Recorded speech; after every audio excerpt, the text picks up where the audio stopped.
beneath the storm-swept cliffs of St. Ives Cliff, where the Atlantic roars and gulls scream secrets, a cursed emerald brooch vanishes from the cliffside inn, sparking a deadly game. A groundskeeper lies poisoned on the jagged rocks, a cryptic note in his hand. The tide hides all. Miss Jane Marple, with her knitting needles and piercing logic, steps into a web of deceit, where every guest hides a motive. Is it Lady Beatrice, guarding a shameful past? Her nervous niece Clara, sketching forbidden truths? The charming Dr. Warren, with poison in his bag? Or the innkeeper, whose locked attic whispers of smuggling as murders multiply and a shadowy syndicate emerges, each clue goal marks, coded ledgers, a blood-stained scarf pulses with danger. Can Miss Marple unravel the truth before the cliffs claim another soul? Dive into a coastal conspiracy where betrayal runs deeper than the sea, and every secret could be the last. Chapter 1. The whisper on the cliff. The wind howled over the cliffs of St. Ives Cliff, a rugged Cornish village where the Atlantic churned below like a restless beast, its waves crashing against jagged rocks with a rhythm as old as time. Gulls wheeled overhead, their cries sharp and plaintive, slicing through the salty air. The village itself clung to the cliffside, a cluster of whitewashed cottages and cobbled lanes that seemed to defy gravity, their windows glinting like wary eyes under the late afternoon sun. It was a place of beauty and secrets, where the sea whispered tales of shipwrecks and the cliffs held memories of forgotten tragedies. Into this windswept haven stepped Miss Jane Marple, her small, precise figure bundled in a tweed coat, a lavender scarf tucked neatly at her throat, and a sensible hat pinned firmly against the gusts. She carried a tapestry bag, its contents clinking softly knitting needles, a novel, and a small notebook for observations. St. Ives Cliff was to be her retreat, a quiet holiday to escape the bustle of St. Mary Mead. But Miss Marple's keen eyes, hidden behind spectacles, already sensed the undercurrents beneath the village's charm. The Cliffside Inn, her destination, perched precariously at the cliff's edge, its ivy-clad walls and mullioned windows exuding an air of faded grandeur. Its sign, a painted gull soaring over a stormy sea, creaked in the wind as Miss Marple approached, her steps measured but purposeful.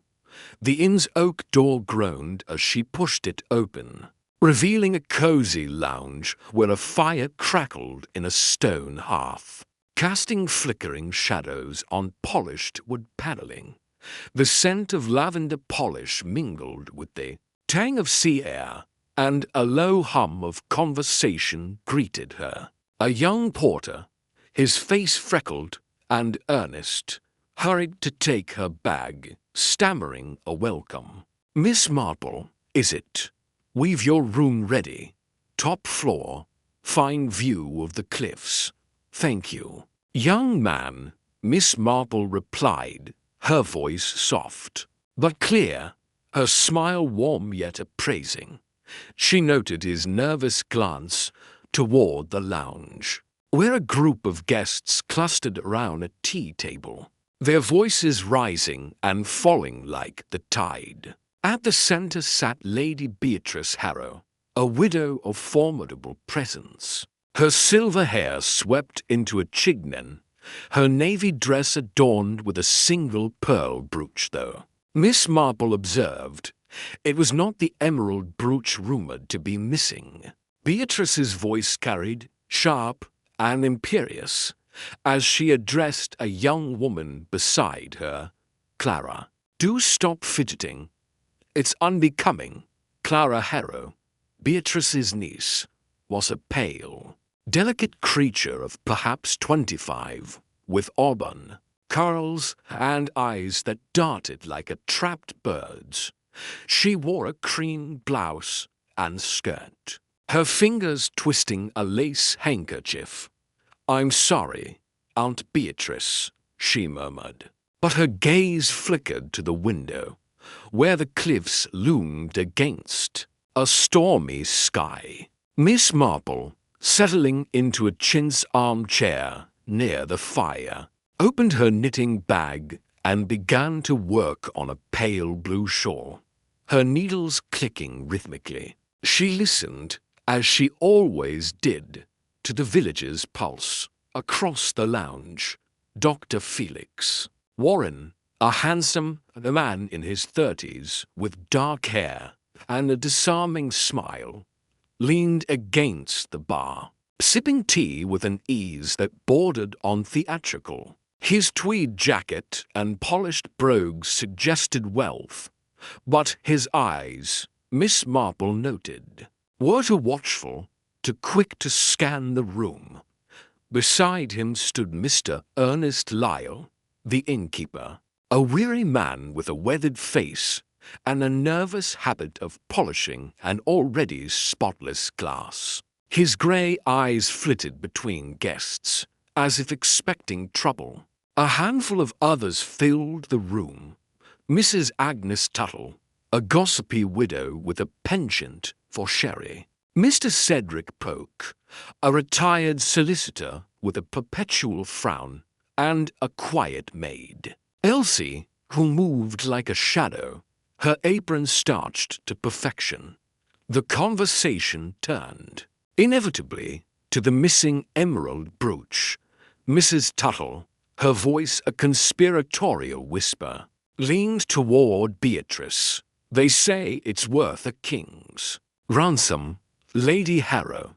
Stolen right from your room, wasn't it? And with that curse attached bad luck to anyone who wears it." Beatrice's lips tightened, her hand brushing the pearl brooch as if to ward off the topic. "Nonsense, Agnes. It's merely misplaced. I've no patience for talk of curses." But her tone faltered, and Miss Marple's needles paused, catching the lie in Beatrice's voice. Clara's hands trembled, dropping her handkerchief, which Elsie swiftly retrieved, her eyes downcast. Dr. Warren chuckled, his voice smooth as polished stone. "Curses are for storybooks, Mrs. Tuttle. More likely a thief saw a chance at profit. St. Ives Cliff isn't immune to petty crime." His smile was charming, but Miss Marple noted the way his fingers tightened around his teacup, betraying a flicker of unease. Dotmer. Lyle cleared his throat, setting down his glass. "We're a respectable establishment, Doctor. No thieves here. The brooch'll turn up, mark my words." His words were firm, but his glance toward the door suggested he wished the matter closed. Miss Marple whereupon, her eyes soft but unyielding, cataloguing every gesture, every inflection. The brooch, she mused, was no mere trinket. Its disappearance had stirred the village like a stone dropped in a still pond, rippling through the guests' facades. She recalled a similar incident in St. Mary Mead, where a stolen locket had masked a deeper scandal. People, she knew, were rarely what they seemed, and St. Ives Cliff was no exception. As the afternoon waned, the storm gathered strength, rain lashing the windows and thunder rumbling like a warning. The guests lingered, reluctant to brave the weather, and Miss Marple seized the opportunity to observe. She engaged Mrs. Tuttle in idle chatter, her questions deceptively gentle. "Such a charming village," she said, her needles clicking. But I hear there's been trouble beyond the brooch. A groundskeeper, wasn't it? An accident on the cliffs. Mrs. Tuttle's eyes gleamed with gossip. Oh, Miss Marple, it's dreadful. Poor Tom Gilly, found dead this morning at the cliffs. Edge slipped in the rain, they say, but I heard he was clutching a note something about the tide. The constable's looking into it, but with this storm, there's no telling what's been washed away. Miss Marple's needles stilled, her mind racing. An accident, or something more. She glanced at Clara, who had gone pale, her hands twisting. Her handkerchief anew. Dr. Warren's smile faltered, and Mr. Lyle busied himself with a tray. Avoiding her gaze, Beatrice, however, met Miss Marple's eyes with a steely stare, as if daring her to probe further. The lounge door burst open, admitting a gust of wind and Constable Henry Pike, a burly man with a red face and a sodden uniform. "Evening, all," he said, his voice gruff. "I've news about Tom Gilly. No accident, I'm afraid. Dr. Warren, you examined him care to share." Dr. Warren rose, his charm intact but strained. A tragic fall, Constable.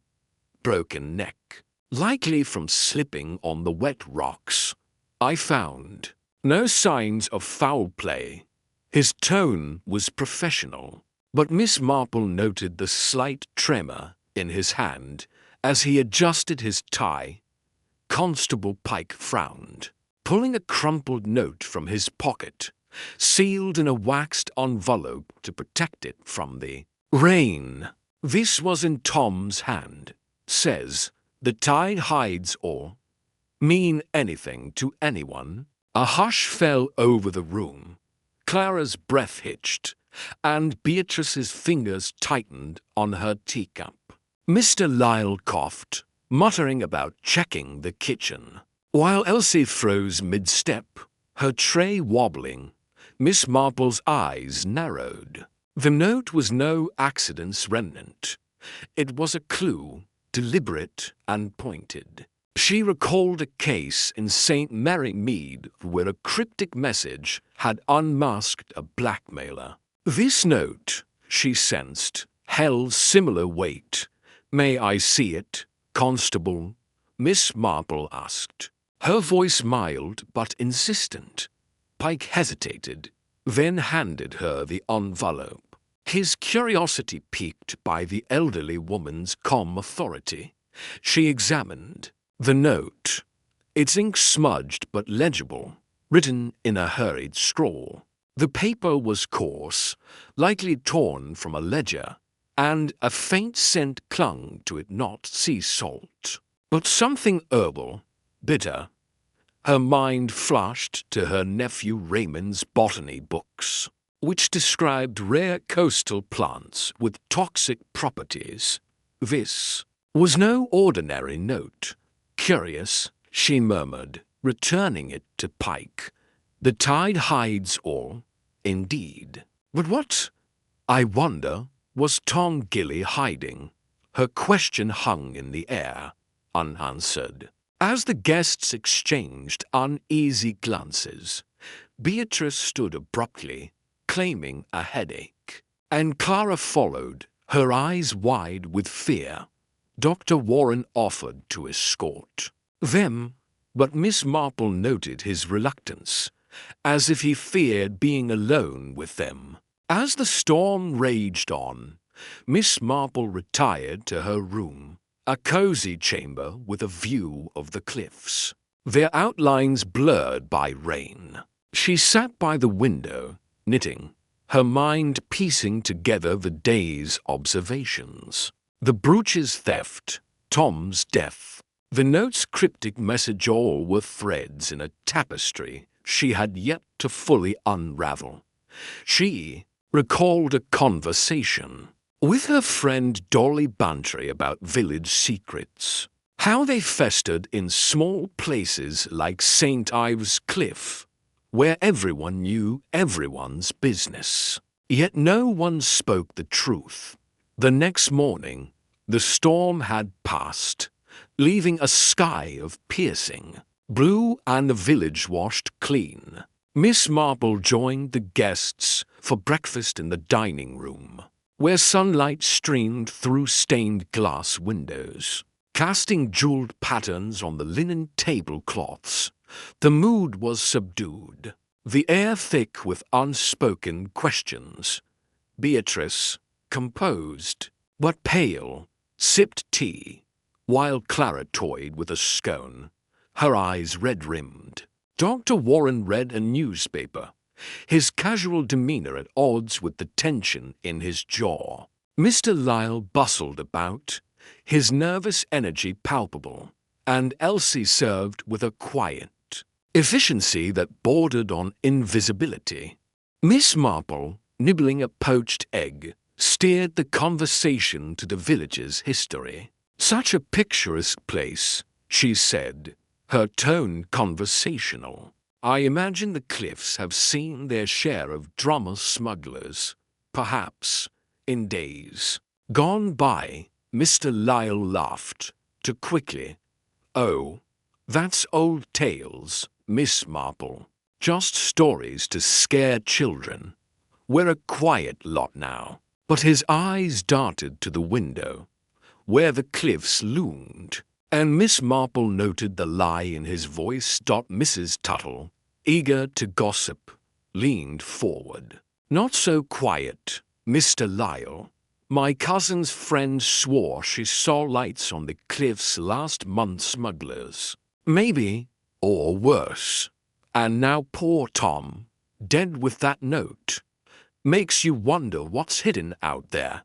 Clara dropped her fork. The clatter loud in the silence. "It's nonsense," she said, her voice sharp. Tom fell. "There's no conspiracy." But her hands trembled, and Miss Marple's needles clicked softly, marking the girl's fear. Dr. Warren folded his newspaper, his smile tight. "Let's not stir panic, Mrs. Tuttle. Tom's death is a tragedy, nothing more. The constable will sort it out." His tone was reassuring, but Miss Marple caught the glance he exchanged with Mr. Lyle. A silent agreement that piqued her interest. After breakfast, Miss Marple took a walk along the cliff path, her sturdy shoes crunching on gravel. The sea's roar a constant companion. She paused at the spot where Tom Gilly had been found, a narrow ledge overlooking a sheer drop to the rocks below.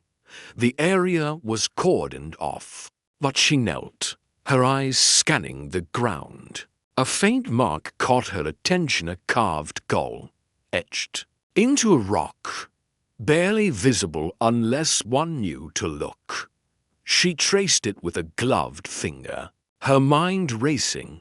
A smuggler's mark, perhaps, or a signal. She recalled a case in St. Mary Mead, where a carved symbol had led to a hidden cache.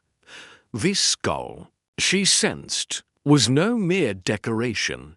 Returning to the inn, she sought out Constable Pike, who was sipping tea in the lounge, his notebook open. "Miss Marple," he said, surprised, "you've an interest in this business, haven't you?" "Merely an observer," she replied, her smile disarming. "But I noticed a mark on the cliff, a gull, carved into the rock. Might it mean something?" Pike's eyes widened. "A gull, you say?" Old Tom mentioned smugglers' marks once. Said they used to signal drop-offs. "I'll have a look." He scribbled a note, his respect for the elderly lady growing. Miss Marple nodded, her mind already elsewhere. She approached Elsie, who was polishing silver in a corner. "My dear," she said gently, "you seem troubled. Did you know Tom Gilly well? Elsie's hands froze, her eyes darting to the door. Not well, Mum. He was kind, though, always whistling, even in the rain. Her voice cracked, and Miss Marple noted the girl's fear, so like that of a maid in St. Mary Mead who had witnessed a theft but feared to speak. Whistling, Miss Marple mused. Did he ever mention the tide, or anything odd about the cliffs? Elsie hesitated, then whispered. He said once the tide hides things' secrets. He meant. I thought he was joking. She glanced at Mr. Lyle, who was watching from the bar, and Miss Marple understood her caution. That afternoon, Miss Marple visited the village church, a stone edifice with a view of the sea. The vicar, Mr. Timothy Wren, a frail man with a kind smile, welcomed her. Miss Marple, a pleasure. You're staying at the inn, I hear. A sad business with Tom Gilly. Very sad, she agreed, her eyes scanning the pews, where Clara sat alone, her head bowed. I wonder, Mr. Wren, have you heard talk of smuggling here? Old stories, perhaps, but persistent? Wren's smile faded. Old tales. Yes, the cliffs have caves, used in the war for hiding goods. But that's long past. His tone was guarded, and Miss Marple noted the way his hands clasped tightly, as if holding back more. She left the church, her mind piecing together fragments. The gull mark, the note, the toxin scent. She recalled a botany lecture she'd attended with Raymond, where a professor had described a Conatum maritimum, a rare coastal plant with a deadly alkaloid. The note's herbal scent matched it perfectly. She resolved to examine Tom's body, if possible, and confirm her suspicion. At the inn, a tea gathering was underway. The guests huddled against the chill of the storm's aftermath. Beatrice presided, her demeanor regal, but strained. Clara sat beside her, silent, while Dr. Warren entertained with tales of his travels. Mr. Lyle hovered, his nervous energy palpable, and Mrs. Tuttle whispered to Mr. Polk about curses. Miss Marple, knitting quietly, steered the conversation to Tom's death. Such a tragedy, she said. Constable Pike mentioned a note. The tide hides all. It sounds almost poetic. Beatrice's teacup rattled. Poetic nonsense. Tom was a drunkard, always wandering the cliffs. He fell. That's all. Her voice was sharp, but Miss Marple caught the fear in her eyes. Clara spoke up, her voice trembling. He wasn't drunk, Aunt Beatrice. Tom was careful. He loved the cliffs.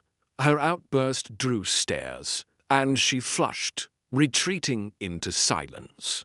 Dr. Warren cleared his throat. Grief makes us imagine things, Miss Harrow. The constable's report is clearer full, nothing more. But his eyes flicked to Mr. Lyle, who nodded almost imperceptibly. Miss Marple's needles clicked, her mind racing. She recalled a case in St. Mary Mead where a seemingly accidental death had masked a poisoning. The herbal scent, the gull mark, the note all pointed to murder, not mischance. She needed access to Tom's body, but first she would test the guests. Constable Pike mentioned a toxin, she said casually, her eyes on Beatrice. Something rare. From a coastal plant.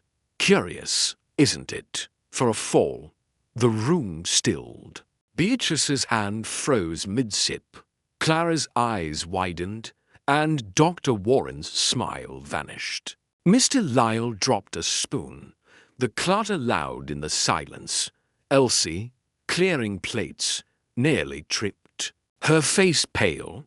Miss Marple's needles continued, her expression serene, but her mind catalogued every reaction.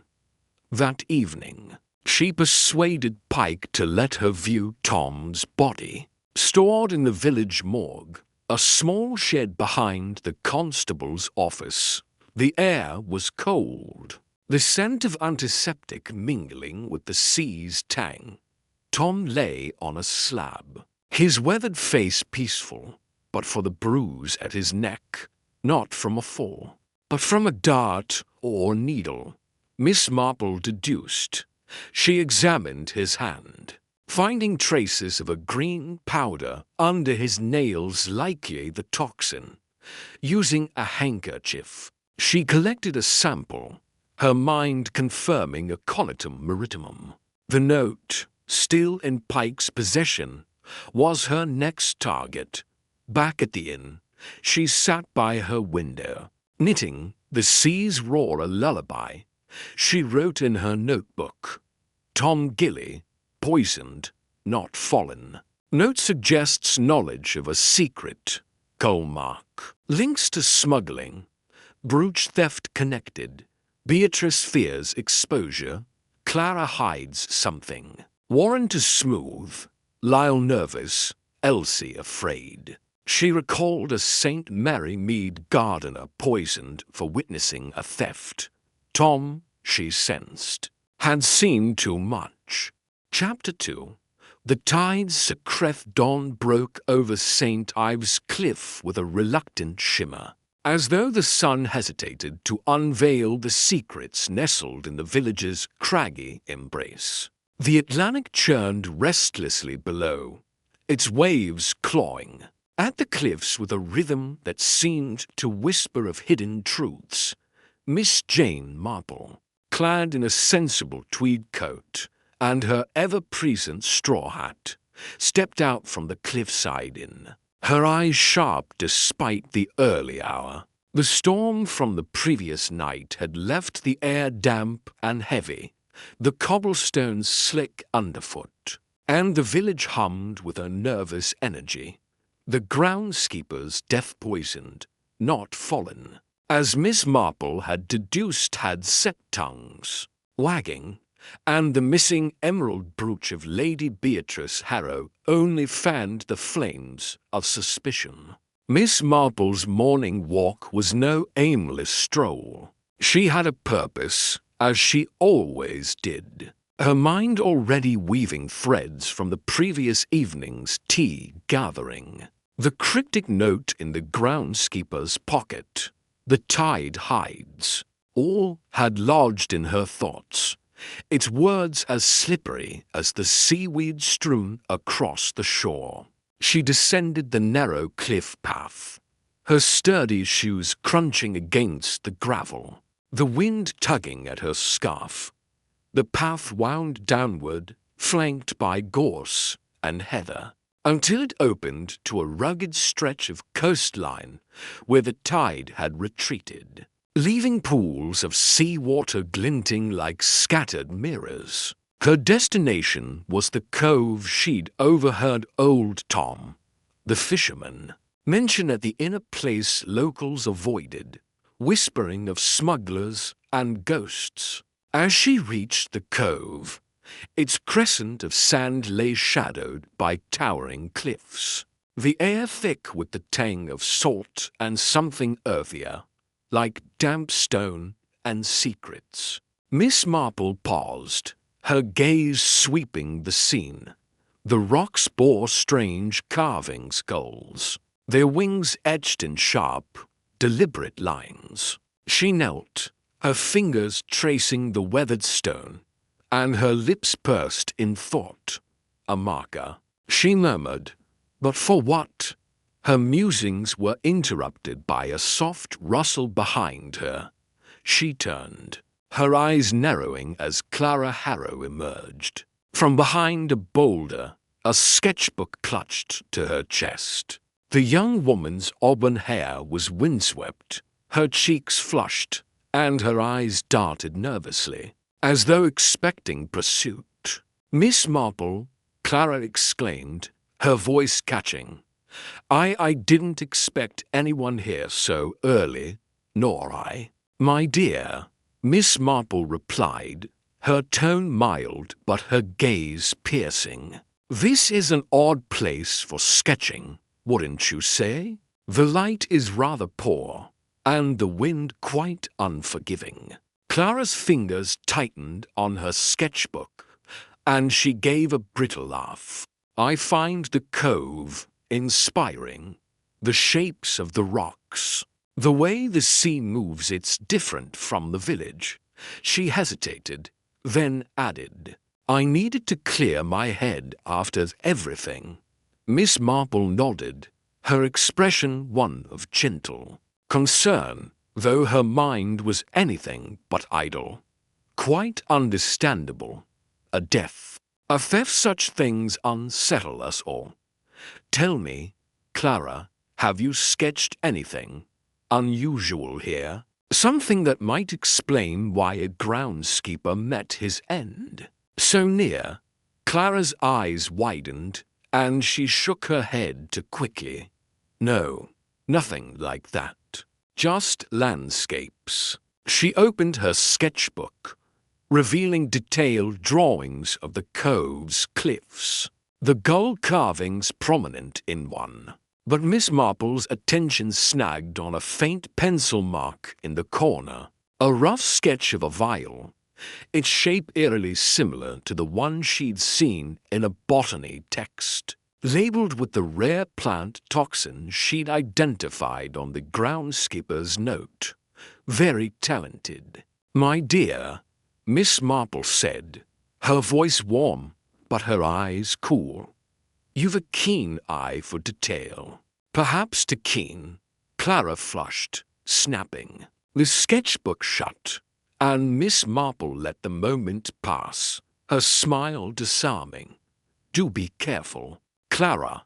These cliffs are treacherous, and not just for their footing." As Clara mumbled an excuse and hurried back toward the village, Miss Marple lingered, her gaze returning to the gull carvings.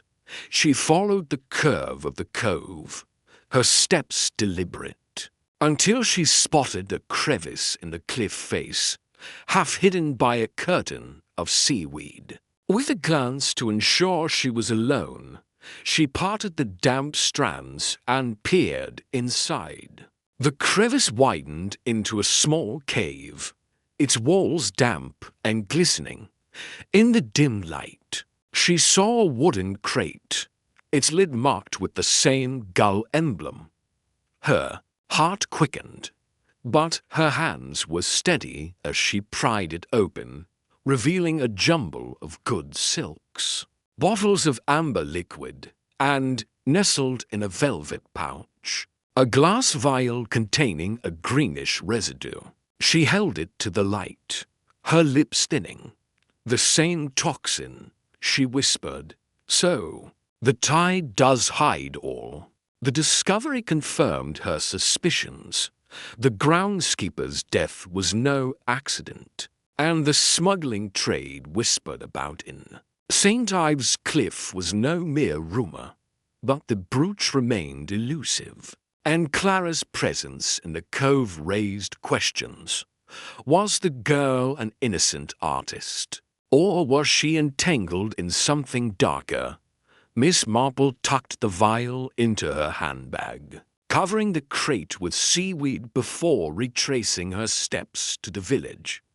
Back at the Cliffside Inn, the morning bustle was in full swing. The dining room smelled of fresh scones and strong tea, but the atmosphere was taut, like a violin string ready to snap. Lady Beatrice Harrow sat at a corner table, her silver hair immaculate, but her hands trembling as she stirred her tea. Dr.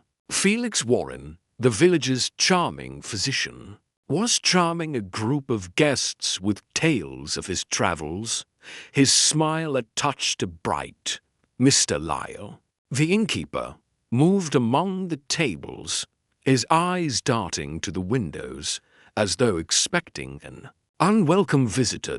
Miss Marple settled into a cushioned chair by the hearth, her knitting needles clicking rhythmically. She observed Dr. Warren, noting the way his fingers lingered on his medical bag, a handsome leather case he kept close.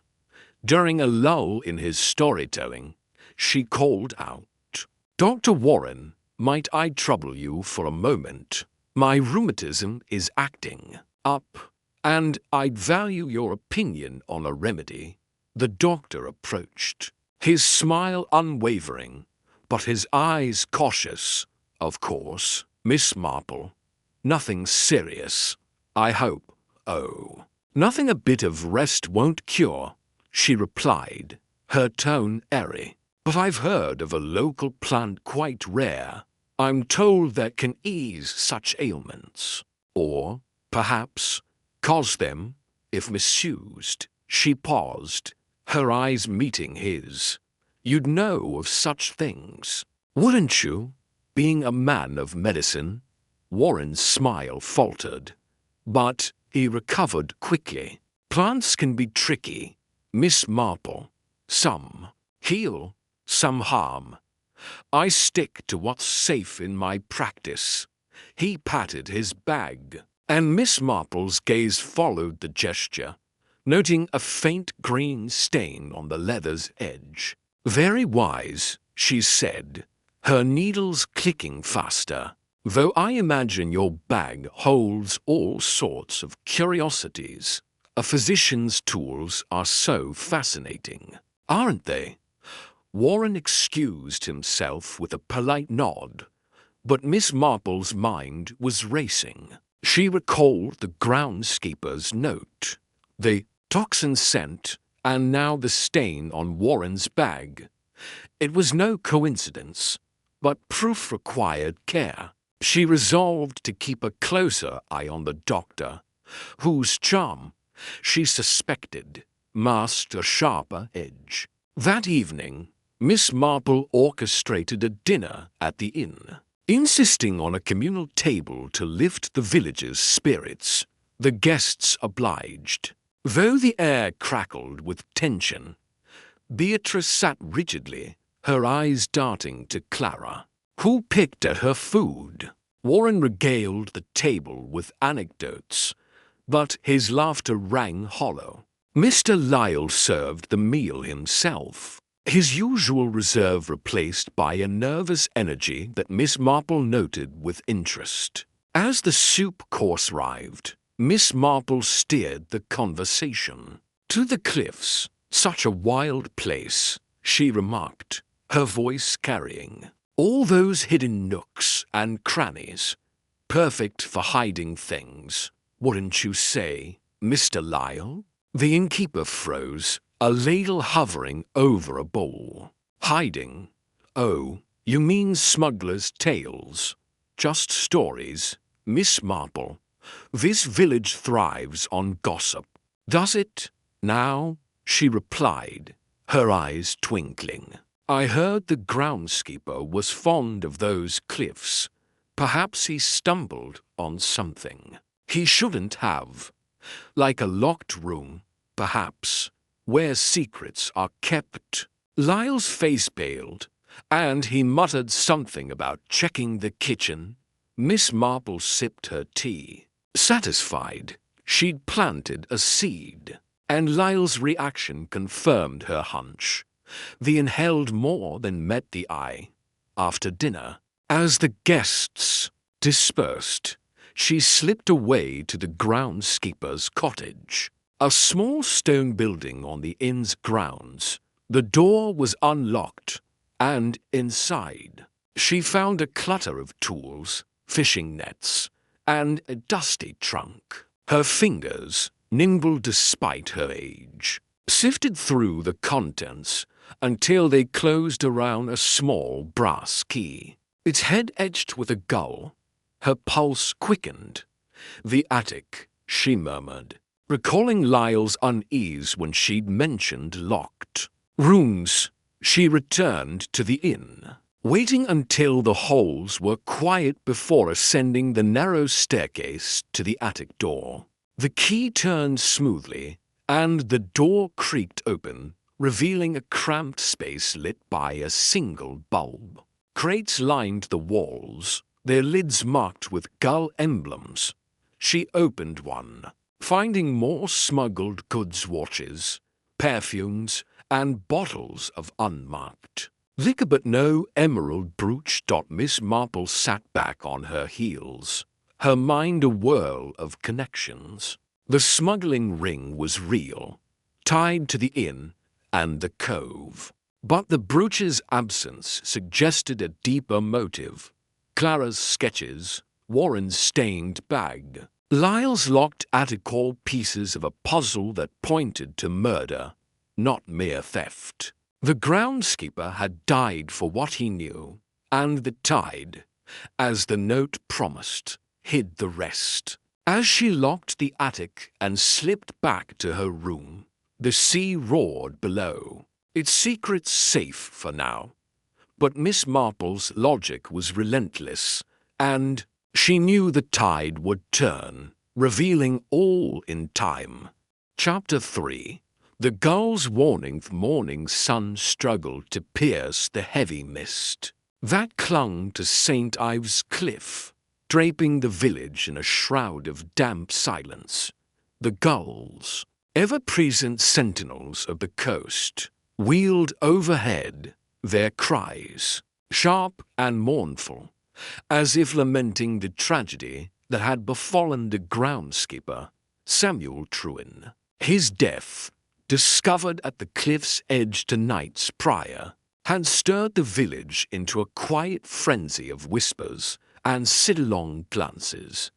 Now, as the community gathered at the small stone church for his memorial, the air was thick with unease, and Miss Jane Marple, seated in a pew near the back, whereupon quietly, her sharp eyes missing nothing, the church, a weathered relic of centuries past, stood on a rise overlooking the churning Atlantic, its stained glass windows depicting saints, and stormy seas cast fractured light across the mourners. The vicar, a stooped man with a voice like rustling leaves, spoke of Samuel's loyalty to the Cliffside Inn and his love for the cliffs.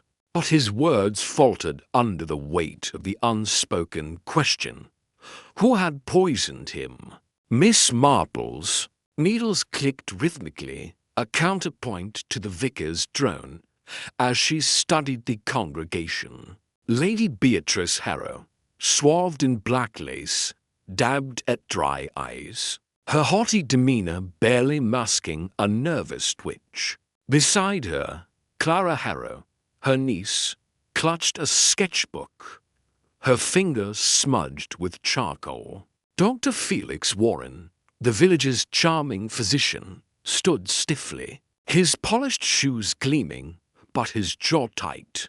Mr. Lyle, the innkeeper, lingered near the door, his eyes darting as if expecting an escape. Miss Marple's mind, as keen as the cliff's edge, sifted through the details of Samuel's death. The cryptic note in his pocket, the tide hides ore, and the rare plant toxin she'd identified, derived from the monkshood flower, pointed to a deliberate act. The emerald brooch, stolen from Beatrice, seemed a thread in a larger tapestry, but its significance eluded her, as the vicar concluded, urging peace for Samuel's soul. Miss Marple noted Clara's trembling hands and Dr. Warren's forced smile. There was more here, she thought, than grief. The memorial spilled into the churchyard, where villagers mingled beneath a sky heavy with the promise of rain. Miss Marple, her shawl drawn tight, approached old Tom, a fisherman whose weathered face bore the map of a life at sea. He leaned on a gnarled cane, his eyes fixed on the horizon. Samuel was a good lad, he muttered, unprompted, knew the cliffs better than anyone. But he saw things, miss, things he shouldn't have. Miss Marple tilted her head, her expression mild but her gaze piercing. Things, Mr. Tom, such as, he hesitated, glancing at the crowd. Gulls don't lie, he said cryptically. They mark what's hidden. Down by the cove, where the tide pulls back. There's secrets, Samuel knew 'em. Maybe that's why he's gone. She pressed gently, but old Tom clammed up, muttering about nets to mend, as he shuffled off. Miss Marple's eyes caught a flutter of movement near the church gate. Clara, her sketchbook tucked under her arm, slipped away toward the cliff path. Intrigued, Miss Marple followed at a discreet distance, her sensible shoes silent on the damp grass. The path wound down to the cove, where the sea growled against jagged rocks. Clara stood at the water's edge, sketching furiously, her pencil scratching across the page. Miss Marple paused behind a boulder, observing. The girl's sketches, glimpsed the previous day, had depicted the cove's cliffs with uncanny detail, including a carved gull she'd found in the smuggler's cache. Was Clara merely an artist, or was she sketching clues? Before Miss Marple could approach, a scream shattered the air. It came from the cove's northern end, where a cluster of rocks formed a natural alcove. Villagers from the memorial rushed down, Miss Marple among them, her heart quickening, but her step steady. There, sprawled among the seaweed-slick stones, lay Molly Carter, a young maid from the Cliffside Inn. Her lifeless eyes stared skyward, a gull feather clutched in her rigid hand. A thin bruise circled her throat, unmistakable evidence of strangulation. The crowd gasped, some weeping, others whispering. Dr. Warren pushed through, kneeling beside the body. She's gone, he said, his voice clipped, strangled. I'd wager. Poor girl. His hands, usually steady, trembled slightly as he closed Molly's eyes. Miss Marple, standing at the edge of the circle, noted the feather's pristine condition to clean for the muddy cove. She glanced at Clara, who stood frozen, her sketchbook slipping to the ground. The page that fell open revealed a hauntingly accurate portrait of Molly, her face serene yet shadowed, as if drawn from memory. Miss Marple's mind whirred. The gull feather, the smuggler's mark from the cove, the maid's death, each piece fit into a puzzle.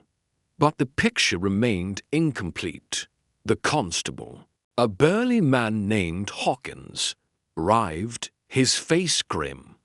This ain't no accident, he muttered, eyeing the crowd. Miss Marple, you've a knack for these things. What do you make of it? She smiled faintly, deflecting. Oh, I'm just an old woman, constable. But that feather, it's curious, isn't it? Almost like a signature. Hawkins nodded, ordering the body moved to the village morgue. As the crowd dispersed, Miss Marple lingered, her eyes scanning the cove. The tide was low, exposing a narrow ledge leading to a crevice in the cliff. She approached, her shawl catching. On a thorn, there, etched into the rock, was the same gull symbol she'd seen in the smuggler's cache. Her pulse quickened. The feather was no coincidence, it was a warning, meant to silence or to taunt. Back at the Cliffside Inn, the atmosphere was taut. Beatrice, pale and imperious, demanded answers. Her voice sharp. "First my brooch, now this. Is no one safe?" Mr. Lyle, wiping sweat from his brow, offered brandy to the guests. His hands unsteady, Dr. Warren, composing himself, claimed he'd been at the memorial all morning. But Miss Marple recalled his brief absence during the vicar's sermon. Clara, silent, clutched her sketchbook, her eyes darting to the door. Miss Marple settled into a corner of the inn's parlor, her knitting a pretext for observation. She invited Clara for tea, her tone grandmotherly, but her intent razor-sharp. "Your sketches are remarkable, my dear," she said, pouring Earl Grey. "That portrait of Molly, when did you draw it?" Clara flushed, her fingers twisting a napkin. "Last week," she stammered. "She was kind to me. I didn't know she'd end up like this." Miss Marple's eyes softened, but her mind was unyielding. "Art captures truth, doesn't it? Sometimes truths we don't yet understand." Clara nodded, her gaze distant, and excused herself, leaving her sketchbook behind. Miss Marple, with a glance to ensure privacy, flipped through it. The sketches were meticulous glyphs, goals. The cove, but one page stood out. A drawing of the inn's attic window, with a shadowy figure inside. Dated the night of Samuel's death. Her suspicions deepened.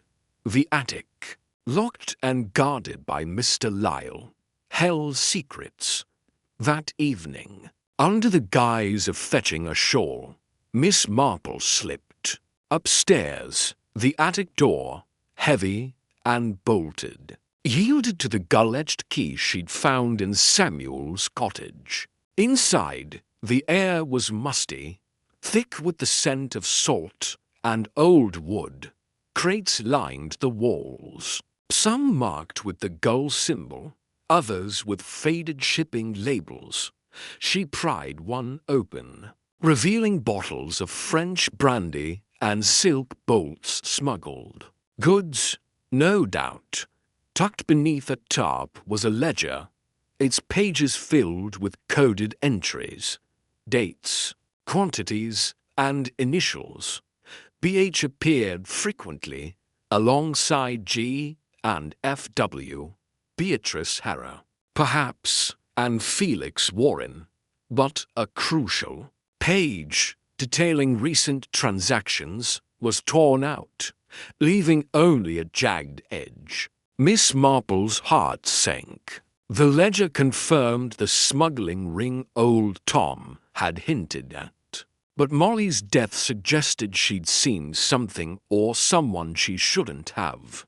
The gull feather, placed deliberately, was a message from the killer, a taunt to those who dared pry. She pocketed a scrap of the ledger's torn edge, its ink smudged but legible, and locked the attic behind her. Downstairs, the inn was quiet, the guests retired. Miss Marple sat by the fire, her knitting forgotten, as she pieced together the clues. Samuel's poisoning, Molly's strangulation, the gull symbols they pointed to a calculated mind. Someone orchestrating chaos to protect the smuggling operation. Dr. Warren's shaky alibi and Clara's sketches gnawed at her. Was Clara a witness, a victim, or something more? And where was the missing ledger page? A soft creak broke her thoughts. Mr. Lyle stood at the parlor door, his face pale. "Miss Marple, you shouldn't wander alone. It's not safe." She smiled, unruffled. "Oh, I'm quite safe, Mr. Lyle. But tell me, do gulls ever rest at night? His eyes widened, but he recovered quickly, muttering about checking the locks as he left. Miss Marple's mind raced. The gull's warning was clear. Someone was watching, and the tide was far from revealing all. Chapter 4. Shadows on the wall of fog had settled over St. Ives Cliff, thick as a widow's veil, muffling the village in a damp, grey shroud. The Atlantic roared below, its waves clawing at the cliffs with a restless hunger, while the cliffside in stood sentinel above, its windows glowing like wary eyes through the mist. Inside, the air was heavy with the scent of polished wood and nervous anticipation, as if the very walls held their breath. Miss Jane Marple sat in the inn's library, a modest room lined with dusty tomes and a single oil lamp casting long, wavering shadows. Her knitting needles clicked softly, a rhythmic counterpoint to the distant crash of the sea. But her eyes were sharp, darting over the cryptic ledger she'd found in the attic. The previous evening the ledger, its pages yellowed, and edges curled, lay open on the oak table before her, its columns of numbers and abbreviated names, written in a tight, slanting hand, formed a code that teased her mind like a half-remembered tune. She adjusted her spectacles, her lips pursed in thought.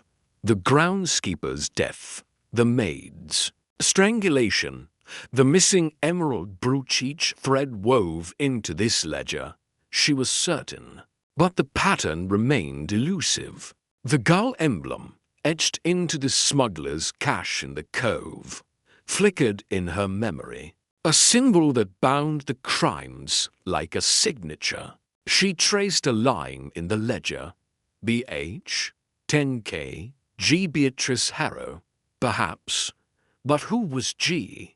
The library door creaked open, and Miss Marple's gaze lifted, calm but piercing.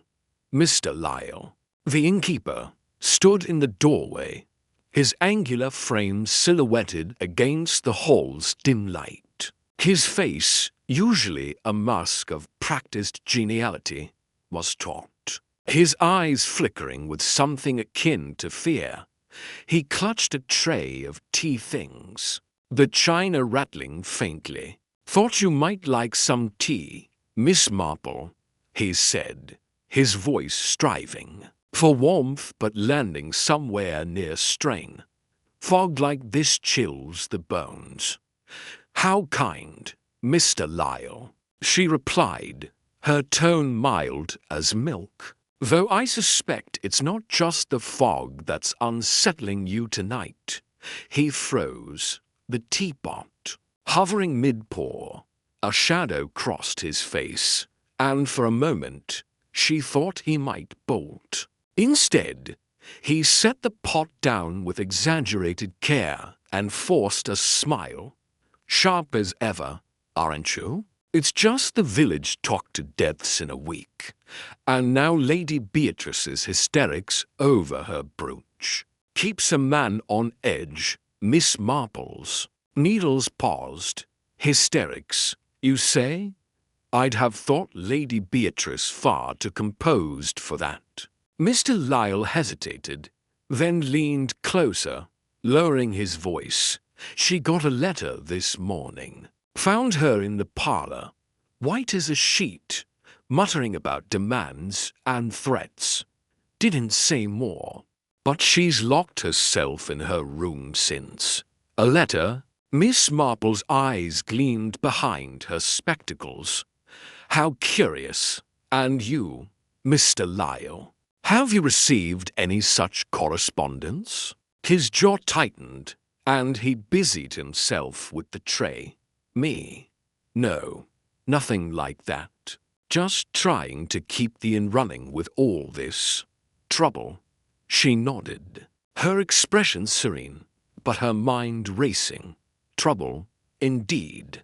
The ledger, the gull, The deaths, and now a threatening letter, each piece a stitch in a tapestry she was only beginning to discern. As Mr. Lyle retreated, muttering about checking the fires, Miss Marple returned to the ledger, her fingers tracing another line, G, 5K, Cove, the Cove, where she'd found the smuggler's cache, and G, again, not Grayson, the jeweler. Surely his shop had been shuttered since yesterday, his absence a whisper on every villager's lips.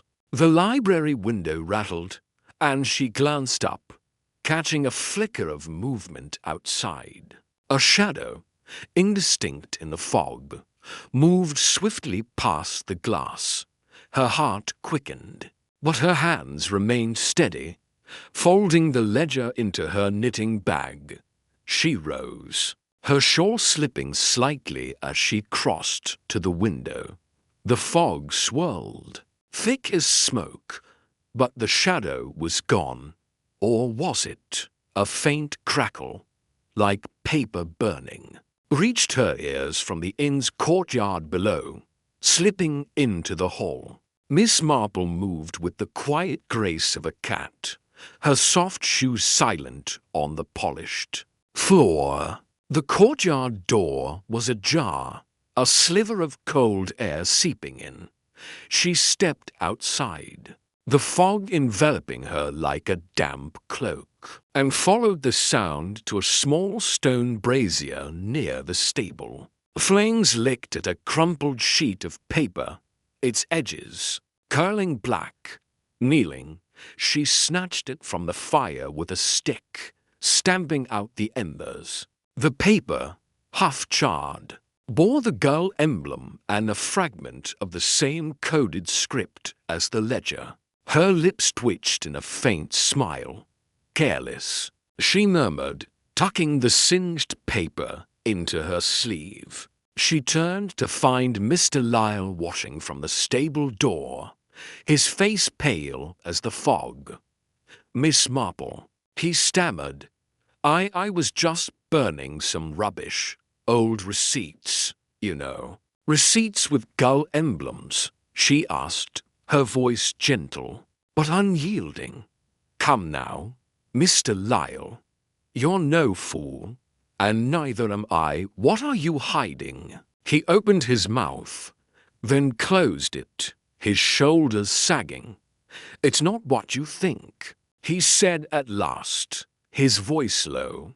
"I've dabbled in some trade, yes, small things, liquor, tobacco, nothing serious. The gull marks just his signal for the boats. But murder, I swear, I've no part in that." Miss Marple studied him, her eyes like twin needles pinning a specimen. "And this paper? Why burn it?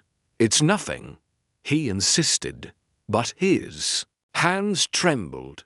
"Just instructions from a supplier. I didn't want it found. Not with all this talk of smuggling." She nodded, letting the silence stretch until he squirmed. "Very well, Mr. Lyle. But secrets have a way of surfacing, like wrecks after a storm. I suggest you consider what else might surface before I find it myself." He nodded, almost eagerly, and retreated into the stable, leaving her alone in the fog. The burned paper crinkled in her sleeve, a clue she'd examine later, but her mind was already turning to Lady Beatrice's letter. Threats, Mr. Lyle had said, demanding the brooches. Return, no doubt. But why now, and from whom? Back in the inn, the parlor was quiet. The guests dispersed to their rooms. Miss Marple climbed the creaking stairs to Lady Beatrice's suite, her knock soft but firm. The door opened a crack, revealing Beatrice's pale face, her eyes red-rimmed and wary. "Miss Marple," her voice was a whisper. "It's late. "What do you want? A word, if I may," Miss Marple said, her tone soothing. "About your letter." Beatrice's hand tightened on the doorframe. "How did you? Never mind. Come in. But be quick." The room was opulent, heavy with velvet drapes, and the scent of lavender. But Beatrice's hands shook as she handed Miss Marple a folded sheet of paper. The writing was sharp, angular, in the same code as the ledger. "Return the brooch by midnight, or the tide will claim another." No signature, but a crude gull sketch adorned the bottom. Miss Marple's fingers traced the gull. "When did this arrive?" "This morning, under my door," Beatrice said, sinking into a chair. "I thought it was a prank at first, but after the maid, I'm frightened, Miss Marple. That brooch, it's cursed, I tell you. Ever since I bought it in London, troubles followed me." "Bought it?" Miss Marple's voice was gentle, but her eyes sharpened. "From whom?" "A jeweller, Grayson, here in the village. He said it was an heirloom, rare emeralds from some estate. I paid a fortune, and now this." Miss Marple nodded, her mind slotting pieces into place. Grayson, the missing jeweller, tied to the brooch, the ledger, and perhaps the smuggling ring. "May I keep this letter, Lady Beatrice? It may help." Beatrice hesitated, then nodded. "Take it. Just find who's doing this." Promising nothing, Miss Marple tucked the letter into her bag and returned to the library. Her thoughts awhirl. The gull emblem, the code, Grayson's disappearance, it all pointed to a web far larger than a stolen brooch. She needed more. Something tangible to tie the threads together. The village clock struck 10. Its chime muffled by the fog, and Miss Marple decided on a bold move. Grayson's shop, shuttered and dark, was a short walk from the inn. Slipping on her coat, she ventured into the night, the fog swallowing her footsteps. The village was a maze of shadows, its cobblestone streets slick with mist. Grayson's shop, a narrow building squeezed between a bakery and a fisherman's supply store, loomed ahead, its windows boarded. She tested the door locked, but the latch was loose, as if tampered with. A hairpin from her bun made quick work of it, a trick learned from a St. Mary Mead locksmith with a penchant for gossip. Inside, the shop was a shambles. Display cases smashed, drawers upended, a faint smell of oil lingering. Her eyes scanned the chaos, landing on a torn scrap of paper beneath a counter, its edge marked with a gull. It was a map fragment, crude but clear, showing the cliffside caves and a marked spot labeled cache. Her heart quickened. The caves, again the smuggler's cove. But before she could pocket the map, a creak came from the back room. She froze, her breath shallow, as a figure emerged, a man, his face obscured by a scarf. Clutching a crowbar, he lunged, but Miss Marple, spry, despite her years, sidestepped, her umbrella catching his shin. He cursed, stumbling, and fled through the back door, leaving a trail of papers fluttering in his wake. She didn't pursue. Her knees weren't what they once were, but she gathered the scattered papers, her hands steady.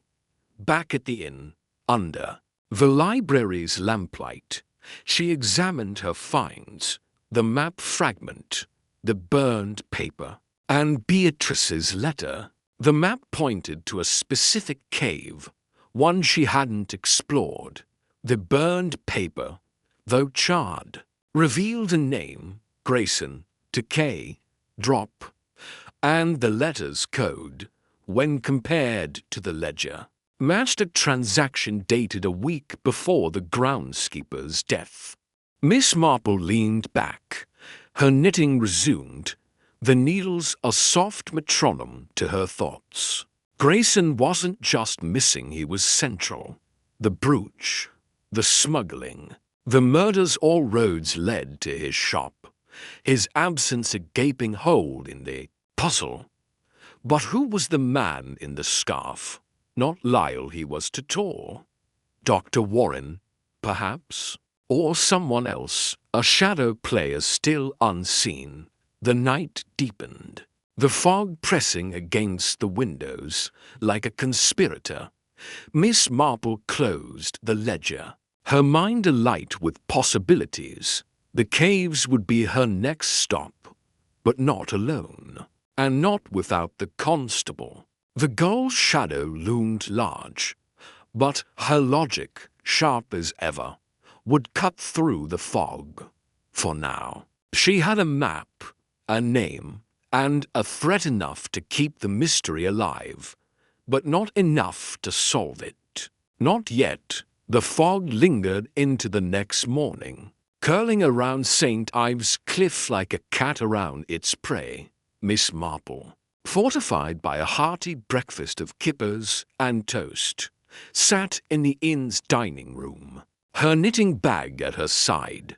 The other guests were subdued, their conversations hushed by the weight of recent events. Clara Harrow, picking at her eggs, glanced nervously at her aunt, who sat rigid, her eyes fixed on her teacup. Dr. Felix Warren, ever the charmer, attempted to lighten the mood with a story about a patient's misadventure with a crab.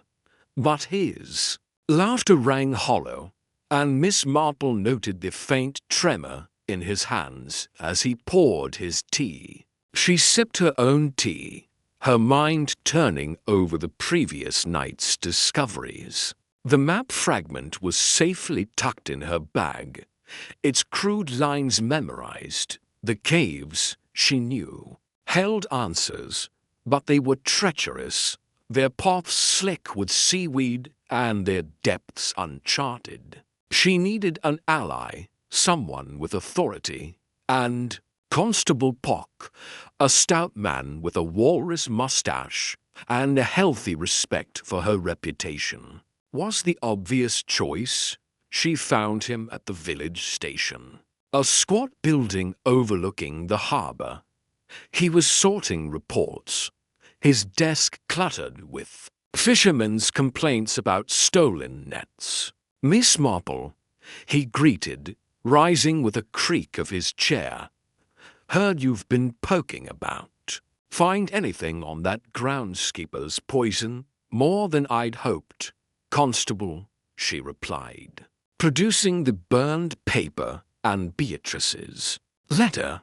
But it's the caves I'm interested in now. This map, she unfolded the fragment, suggests a hiding place, likely tied to the smuggling ring.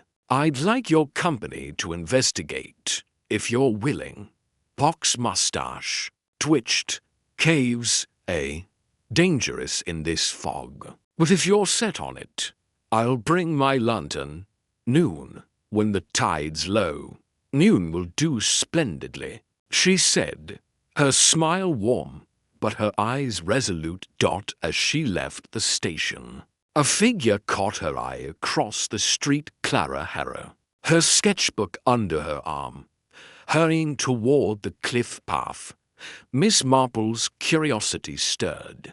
Clara's sketches had already proven more than mere art, and her presence at the cove yesterday suggested she knew more than she let on. Trailing at a discreet distance, Miss Marple followed, her steps muffled by the fog. Clara paused at the cliff's edge, her pencil moving swiftly over her sketchbook. Miss Marple, hidden behind a gorse bush, peered through the mist. The girl was drawing the cove below, her lines precise, capturing the jagged rocks and the cave's mouth. But it was the figure in the sketch, a cloaked man with a scarf, that made Miss Marple's breath catch. The man from Grayson's shop. She approached, her voice soft to avoid startling the girl.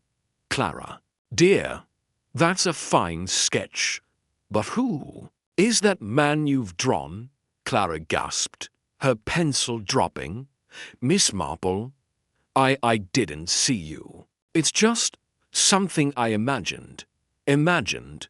Miss Marple's tone was gentle but firm. "Or someone you saw, perhaps, near Mr. Grayson's shop last night?" Clara's eyes widened, and she clutched her sketchbook to her chest. "I wasn't there. I swear. I was in my room. Yet your sketch is remarkably detailed," Miss Marple said, her gaze steady. "Clara, if you know something, it's best to tell me. Secrets, like cliffs, can crumble under pressure." The girl's shoulders slumped, and she sank onto a rock, her voice barely above a whisper. "I saw him yesterday, near the shop. I was sketching the harbor, and he came out the back, carrying something. I didn't get a good look, but he wore a scarf, and I think he saw me." Miss Marple nodded, her mind racing. Clara's fear was genuine. But was she a witness or something more? "Did you recognize him, Clara? Even a guess?" Clara shook her head, tears welling. "No, but he moved like he knew the village, like he belonged here." "Thank you, dear," Miss Marple said, patting her hand. "Stay away from the shop for now, and perhaps avoid sketching strangers in scarves." Clara nodded, hurrying back to the inn, and Miss Marple stood alone, the fog curling round her. The man in the scarf was no phantom, he was real, and he was close. But was he Grayson, returned in secret, or another player, guarding the smuggling ring secrets? At noon, Miss Marple met Constable Pock at the cliff path, his lantern swinging in the mist. The tide was out, exposing the cove's jagged rocks and the cave's dark mouth. The map fragment guided them to a narrow entrance, half hidden by seaweed. Inside, the air was damp, the walls slick with salt. Pock's lantern cast eerie shadows, and Miss Marple's steps were cautious but sure. "There," she whispered, pointing to a crevice marked with a faint gull carving. Pock pried it open, revealing a wooden chest, its lock rusted but intact. He broke it with a crowbar, and inside gleamed a trove of jewels, rubies, sapphires, but no emerald brooch. Tucked among them was a folded note, its script matching the ledger: G. Delivery, midnight. Miss Marple's eyes narrowed. "Midnight," she murmured. "Someone's expecting a shipment tonight." Pock scratched his head. "Smugglers, sure enough. But where's that blasted brooch? Patience." "Constable," she said, her smile faint. "The brooch is a lure, I suspect. The real prize is something else, something worth killing for." As they emerged from the cave, a shout echoed from the cliff above. Dr. Warren, his coat flapping, stood silhouetted against the fog. "Miss Marple, Constable, there's been an accident. Lyle's hurt." At the inn, they hurried back, the fog parting reluctantly. In the inn's courtyard, Mr. Lyle lay slumped against the stable, a gash on his forehead and a gull-edged knife beside him. Dr. Warren knelt, tending the wound. But Miss Marple's eyes were on the knife. Its handle matched the one found in the stable fire's ashes. "An attack?" she asked, her voice calm but probing. Warren nodded, his face grim. "Found him like this. Says someone jumped him. Didn't see who." Lyle groaned, stirring. "Came at me. In the fog. Wanted the ledger, I think." Miss Marple's mind whirred. The ledger, the knife. The cave's chest. Someone was desperate to tie up loose ends. But Lyle's story felt rehearsed, his wound too convenient. Was he a victim? Or was he playing a deeper game? She knelt beside him, her voice soft. "Mr. Lyle, you mentioned burning papers. Did they include instructions about a midnight delivery?" His eyes flickered, but he shook his head. "Don't know what you mean." She smiled, rising. "Of course. Rest now. We'll speak later." As Warren and Pock helped Lyle inside, Miss Marple lingered, her eyes on the knife. The gull emblem gleamed. In the lantern's light, a taunt. The smuggling ring was unraveling, its players growing reckless. Grayson's shop, the cave, the letter all pointed to a conspiracy teetering on collapse. But the man in the scarf, the missing brooch, and the elusive G remained shadows on the wall. Flickering just out of reach, the day waned, and Miss Marple returned to the library, spreading her clues across the table. The map, the burned paper, the letter, the ledger. She cross-referenced the codes, her pencil scratching as the fog pressed against the windows. The note from the cave, G, delivery, midnight, matched an entry in the ledger, dated the night of the groundskeeper's death, and the letter's threat, "The tide will claim another," echoed the cryptic note found on the groundskeeper. "The tide hides all." She leaned back. Her knitting resumed, the needles a steady rhythm. The pieces were falling into place. But the picture was incomplete. Grayson's disappearance, Clara's sketches, Warren's nervous hands, Lyle's evasions, Beatrice's fear. Each was a thread, but the knot at the center was still tangled. Tonight, at midnight, she'd watch the cove.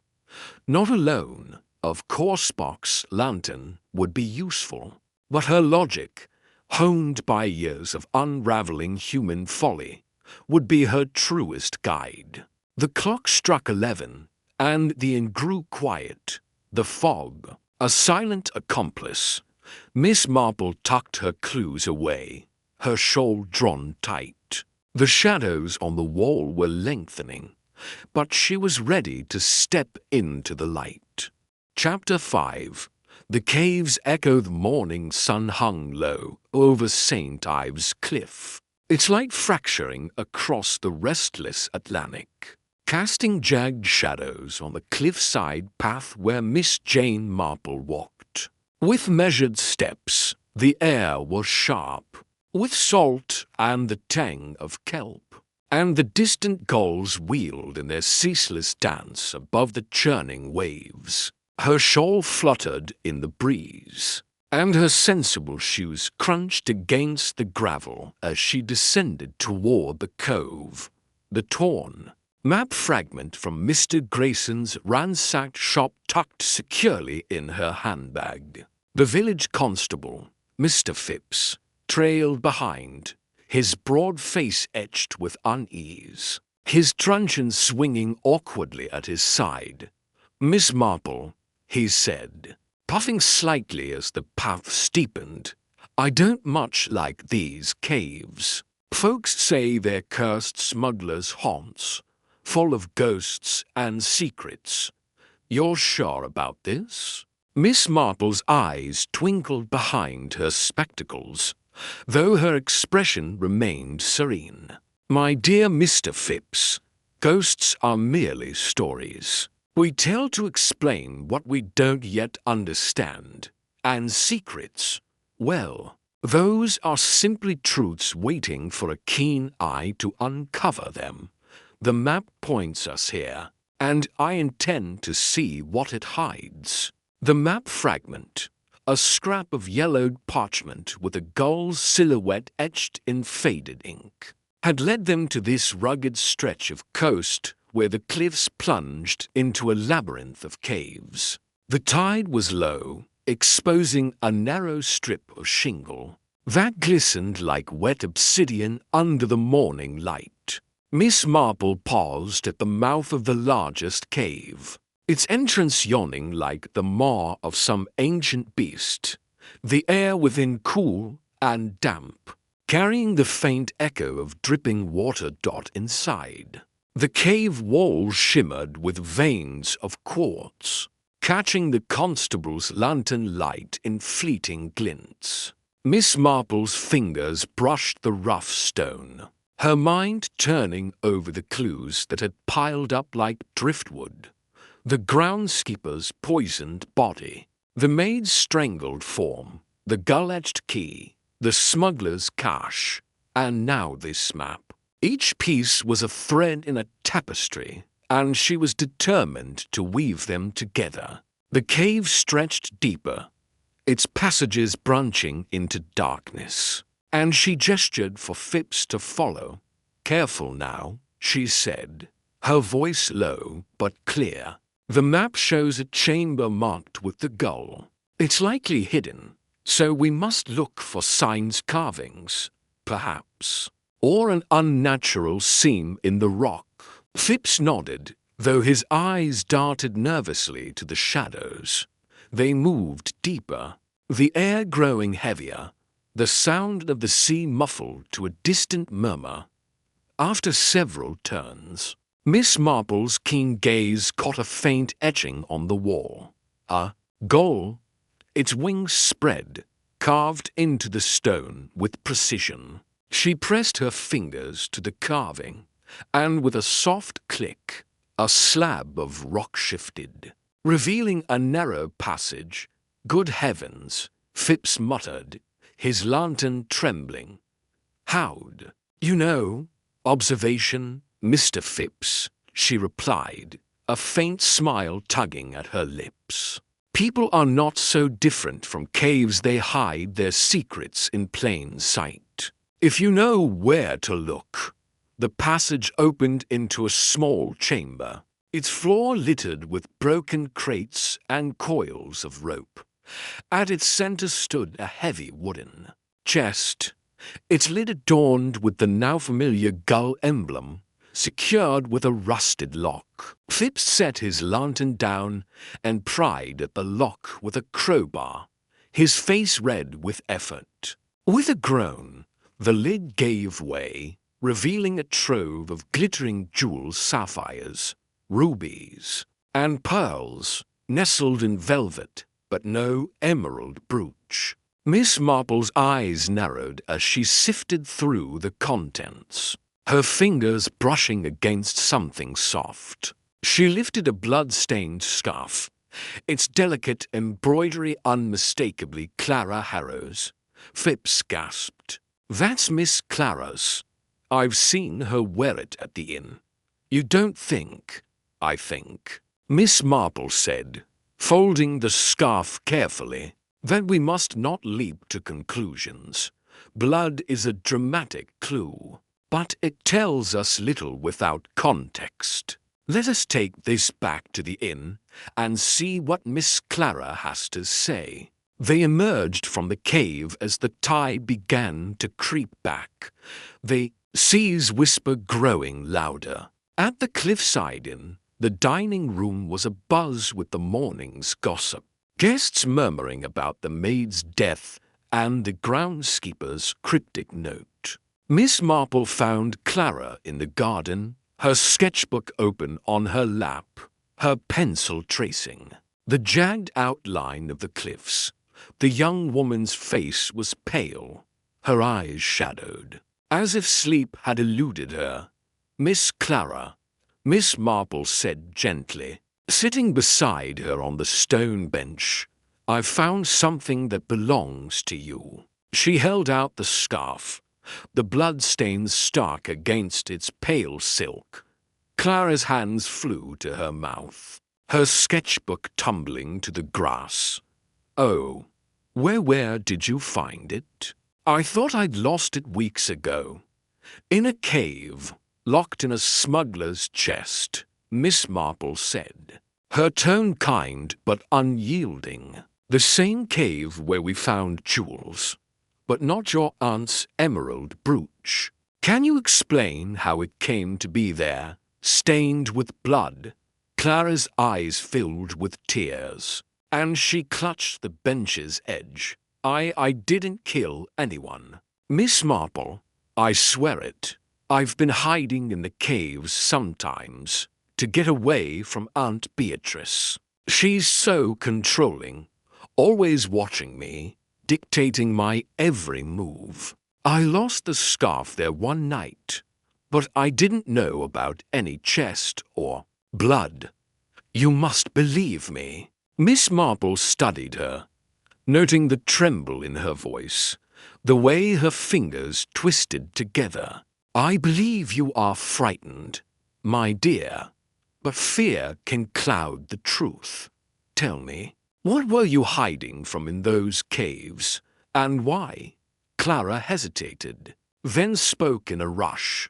"Aunt Beatrice has been involved in something shady. I overheard her talking to Mr. Lyle about shipments, things coming in at night by boat. I didn't want to be part of it, so I'd escaped to the caves to think, to sketch. But I didn't kill anyone, I promise." Miss Marple patted her hand, her mind racing. Clara's story rang true, but it left gaps whose blood was on the scarf. And why was it in the chest? She tucked the scarf into her handbag and stood. "Stay here, Clara. We'll speak again soon. For now, I must see someone else." That afternoon, Dr. Felix Warren volunteered to guide Miss Marple and Phipps back to the caves. His charming smile at odds with the tension in his shoulders. He carried a medical bag, claiming it was for emergencies, but Miss Marple noted its weight, the way it swung heavily as they descended the cliff path. In the cave, he led them to the chamber with an ease that suggested familiarity, pointing out the chest as if he'd known its location all along. "This lock," Miss Marple said, pausing by the chest. "It's quite distinctive, isn't it? Not the sort one opens without a key or knowledge of its mechanism." Warren's smile faltered. "I suppose so. Smugglers are clever with their hiding places, aren't they?" "Indeed," Miss Marple said, her eyes sharp, almost as clever as a doctor who knows precisely where to find a smuggler's cache. Warren's hand tightened on his bag, and in that moment, he slipped a small, involuntary movement. But enough. A vial rolled from his bag, clinking against the cave floor, its contents glinting in the lantern light. Phipps snatched it up, his face grim. "Toxin," Miss Marple said softly, recognizing the faint green hue. "The same as the groundskeeper's poison, I presume, Dr. Warren. You seem to know more about this cave than a village doctor ought." Warren's face flushed, but he recovered quickly. "I explore, Miss Marple. The cliffs are my hobby. That, violets for my research, nothing more." Miss Marple nodded, her expression unreadable. "Of course, research is a noble pursuit, but we shall see what Constable Phipps' inquiries reveal." That evening, the Cliffside Inn was thrown. into chaos. A fire broke out in the stables, flames licking the wooden beams as guests poured from the dining room, shouting and coughing in the smoke. Miss Marple, standing calmly by the inn's porch, watched as Mr. Lyle and his staff battled the blaze with buckets of water. By midnight, the fire was out, leaving the stables a smouldering ruin. Phipps, rummaging through the ashes, found a knife, its handle carved with a gull's silhouette, its blade blackened but intact. Miss Marple examined it. Her lips burst. "A distraction," she murmured. "Someone wanted us occupied tonight." But why? She returned to her room, spreading the map fragment, the scarf, and the knife on her table. The fire had been no accident. Its timing was too precise, its origin too convenient. The smuggling ring, she reasoned, was growing desperate. Their secrets spilling like the tide. The blood on Clara's scarf suggested a struggle, perhaps with Grayson still missing, or another player yet unseen. Warren's slip in the cave confirmed his involvement, but his role felt secondary, a cog in a larger machine. As she sat knitting, her needles clicking rhythmically, she recalled a conversation from the village dance. Old Tom, the fisherman, had spoken of boats slipping into the cove at midnight, their lanterns dimmed. The gull emblem tied the cave, the chest, the knife, and the ledger together. But the brooch, the catalyst for this deadly game, remained elusive. She closed her eyes, letting the threads of the mystery weave together in her mind. Greed, she said softly to herself, is a powerful motive, but fear is stronger. Someone is afraid, and they're willing to burn, kill, and hide to protect their secret. Chapter 6. The letters leave sea roared against the cliffs of St. Ives Cliff, its waves clawing at the rocks as if desperate to unearth secrets buried in their crevices. A fine mist hung over the village, softening the edges of the cliffside. In stone walls and draping the narrow streets in a ghostly veil. Inside the inn, the air was thick with the scent of damp wool and brewing tea, but the atmosphere crackled with unease. Miss Jane Marple sat in a high-backed chair near the parlor's hearth, her knitting needles clicking rhythmically, her eyes darting over the room with the precision of a hawk. The guests, gathered for an impromptu afternoon tea, shifted uncomfortably under her gaze. Their conversations stilted and their smiles strained.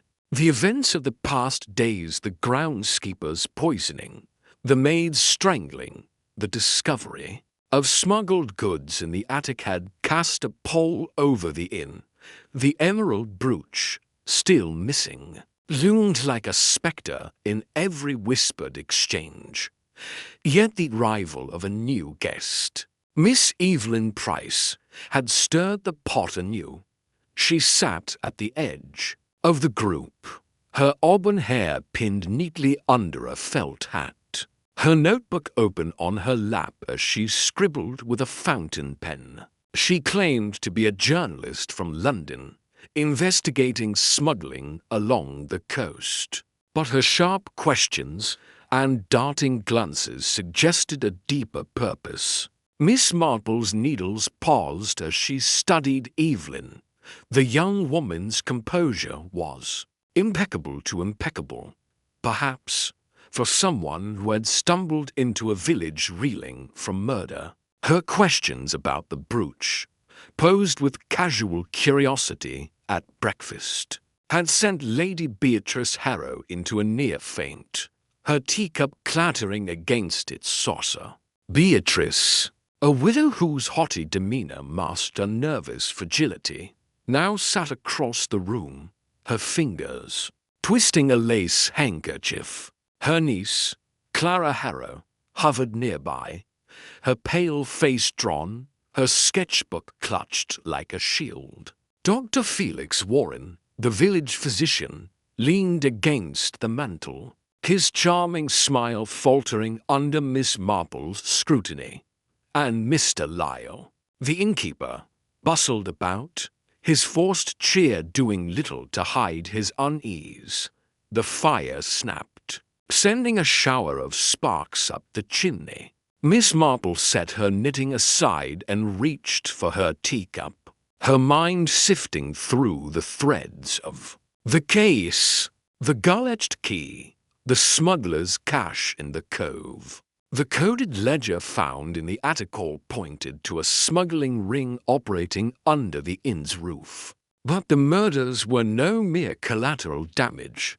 They were deliberate, tied to the missing brooch and a web of motives she had yet to untangle. Evelyn's arrival, so conveniently timed, was a new piece in the puzzle, and Miss Marple intended to test its fit. "Miss Price," she said, her voice soft but carrying across the room, "you must find our little village quite a change from London's bustle. What drew you to St. Ives Cliff, of all places?" Evelyn's pen paused, and she looked up with a practiced smile. "Oh, Miss Marple, it's the sea air, you know, and the stories coastal villages are full of them. Smuggling, lost treasures, family secrets. I thought I'd find something worth writing about." "Indeed," Miss Marple said, her eyes twinkling. "And have you found something worth writing about? I mean," Evelyn's smile tightened, but she recovered quickly. "Well, the disappearance of Lady Harrow's brooch is quite the tale. An emerald of that size doesn't vanish without a story behind it. I'd love to hear more perhaps from Lady Harrow herself." She turned to Beatrice, who stiffened, her handkerchief crumpling in her fist. "I've told you all I know." Beatrice snapped, her voice sharp as the wind outside. "The brooch was stolen from my room. I've no idea where it is, and I wish everyone would stop pestering me about it." Clara touched her aunt's arm, her voice soothing. "Aunt Beatrice, please, no one's accusing you. Miss Price is just curious, aren't you?" She shot Evelyn a wary glance, her fingers tightening on her sketchbook. "Of course," Evelyn said smoothly, just trying to piece together the local color. "And the groundskeeper's death such a tragedy. I heard there was a note found on him. Something about the tide?" The room fell silent, save for the crackle of the fire. Mr. Lyle dropped a teaspoon. The clatter jarring. Dr. Warren's hand froze on his glass, and Clara's eyes widened. Miss Marple noted each reaction, her mind cataloguing the flickers of guilt and fear. Evelyn knew more than she let on. Her mention of the note was no accident. The cryptic message, "The tide hides all," had been kept quiet by the constable. Yet Evelyn had slipped it into conversation with the ease of someone testing a trap. "Miss Price," Miss Marple said, her tone deceptively mild, "you seem remarkably well informed for someone who arrived only yesterday. Have you been speaking to the constable, perhaps?" Evelyn laughed, a light, tinkling sound that didn't reach her eyes. "Oh, villages talk, Miss Marple. Gossip travels faster than the tide here. I picked up a few tidbits at the pub last night." "Did you now?" Miss Marple's smile was serene, but her mind was racing. The pub, a weathered shack called the Gull's Nest, was a haunt for fishermen and locals, not journalists. Evelyn's story was plausible, but it didn't fit. A journalist would have interviewed the constable first, not trawled for rumors in a smoky tavern. And that notebook Miss Marple had glimpsed it earlier, its pages filled with cryptic symbols. Not shorthand, the conversation shifted. Mr. Lyle steering it towards safer topics like the weather and the upcoming village dance. But Miss Marple's attention remained on Evelyn, whose pen moved swiftly, as if recording every word. When Beatrice excused herself, citing a headache, Clara followed. Casting a backward glance at Evelyn, Dr. Warren lingered, his charm resurfacing. As he offered Evelyn a tour of the village's cliffs, she declined with a polite smile. But Miss Marple noted the way her eyes followed him as he left. That evening, as the inn settled into a restless quiet, Miss Marple slipped into the library, a cozy room lined with dusty books and a single oil lamp. The ledger, hidden in the attic, had been her focus since its discovery. Its coded entries a tantalizing clue to the smuggling ring. She spread it open on the table, her fingers tracing the rows of numbers and letters. The code was complex, a mix of ciphers and abbreviations, but she had begun to crack it, linking names to shipments of contraband silks, brandy, and perhaps jewels. One entry, marked BH, likely stood for Beatrice Harrow, but the amounts were small, suggesting she was a minor player. Another, signed G, was more troubling, tied to larger transactions and the gull emblem daughter she worked. A faint creak came from the hall. Miss Marple's hand stilled, her ears straining. The inn was old, its floors prone to groans. But this was deliberate of footstep, cautious and slow. She dimmed the lamp and moved to the window, peering through the gap in the curtains. The fog had thickened, swallowing the cliffs. But a shadow moved near the garden gate. It paused, then vanished into the mist. She waited, her heart steady, her mind alert. Whoever it was, they hadn't expected her to be awake. Returning to the ledger, she noticed a folded paper tucked into its spine, missed in her earlier search. She unfolded it carefully, a letter, written in the same code as the ledger, but with a new signature, G. The message was brief: return the emerald, or the tide will rise again. The threat was clear, aimed at Beatrice, but the handwriting was unfamiliar, its loops and flourishes distinct from the ledger's precise script. Miss Marple tucked the letter into her pocket, her mind racing. The brooch was the key, not just to the theft but to the murders, and G was no mere smuggler. They were orchestrating a deadly game. The next morning, the village buzzed with preparations for the annual dance, a tradition held in the church hall to celebrate the harvest. Bunting fluttered in the breeze, and the scent of fresh-baked scones drifted from the bakery. Miss Marple, dressed in her usual tweed, joined the crowd, her eyes scanning for Evelyn. The journalist was there, mingling with the villagers, her notebook tucked under her arm. She laughed with old Tom, the fisherman, and chatted with the baker's wife. But her questions circled back to the brooch and the murders, each probe cloaked in charm. At the hall, the dance was in full swing, fiddles and accordions filling the air with lively reels. Miss Marple sat near the refreshment table, her knitting in her lap, her attention on Evelyn.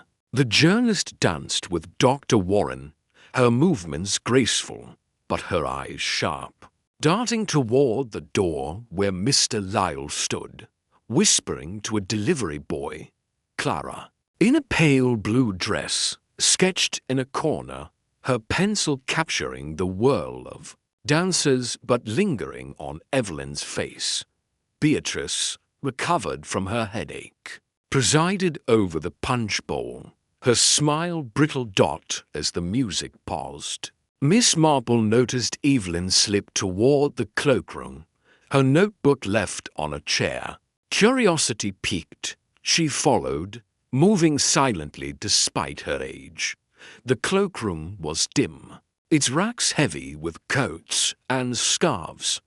Evelyn stood near a window, her back to the door, speaking in hushed tones to someone outside. Miss Marple couldn't see the other figure, but she caught a glint of metal pendant, shaped like a gull, dangling from Evelyn's bag as she turned. Miss Price, Miss Marple said softly, stepping forward. You dropped something. Evelyn spun, her face paling, but she recovered quickly, scooping up the pendant. Oh, thank you, Miss Marple. Just a trinket I picked up in town.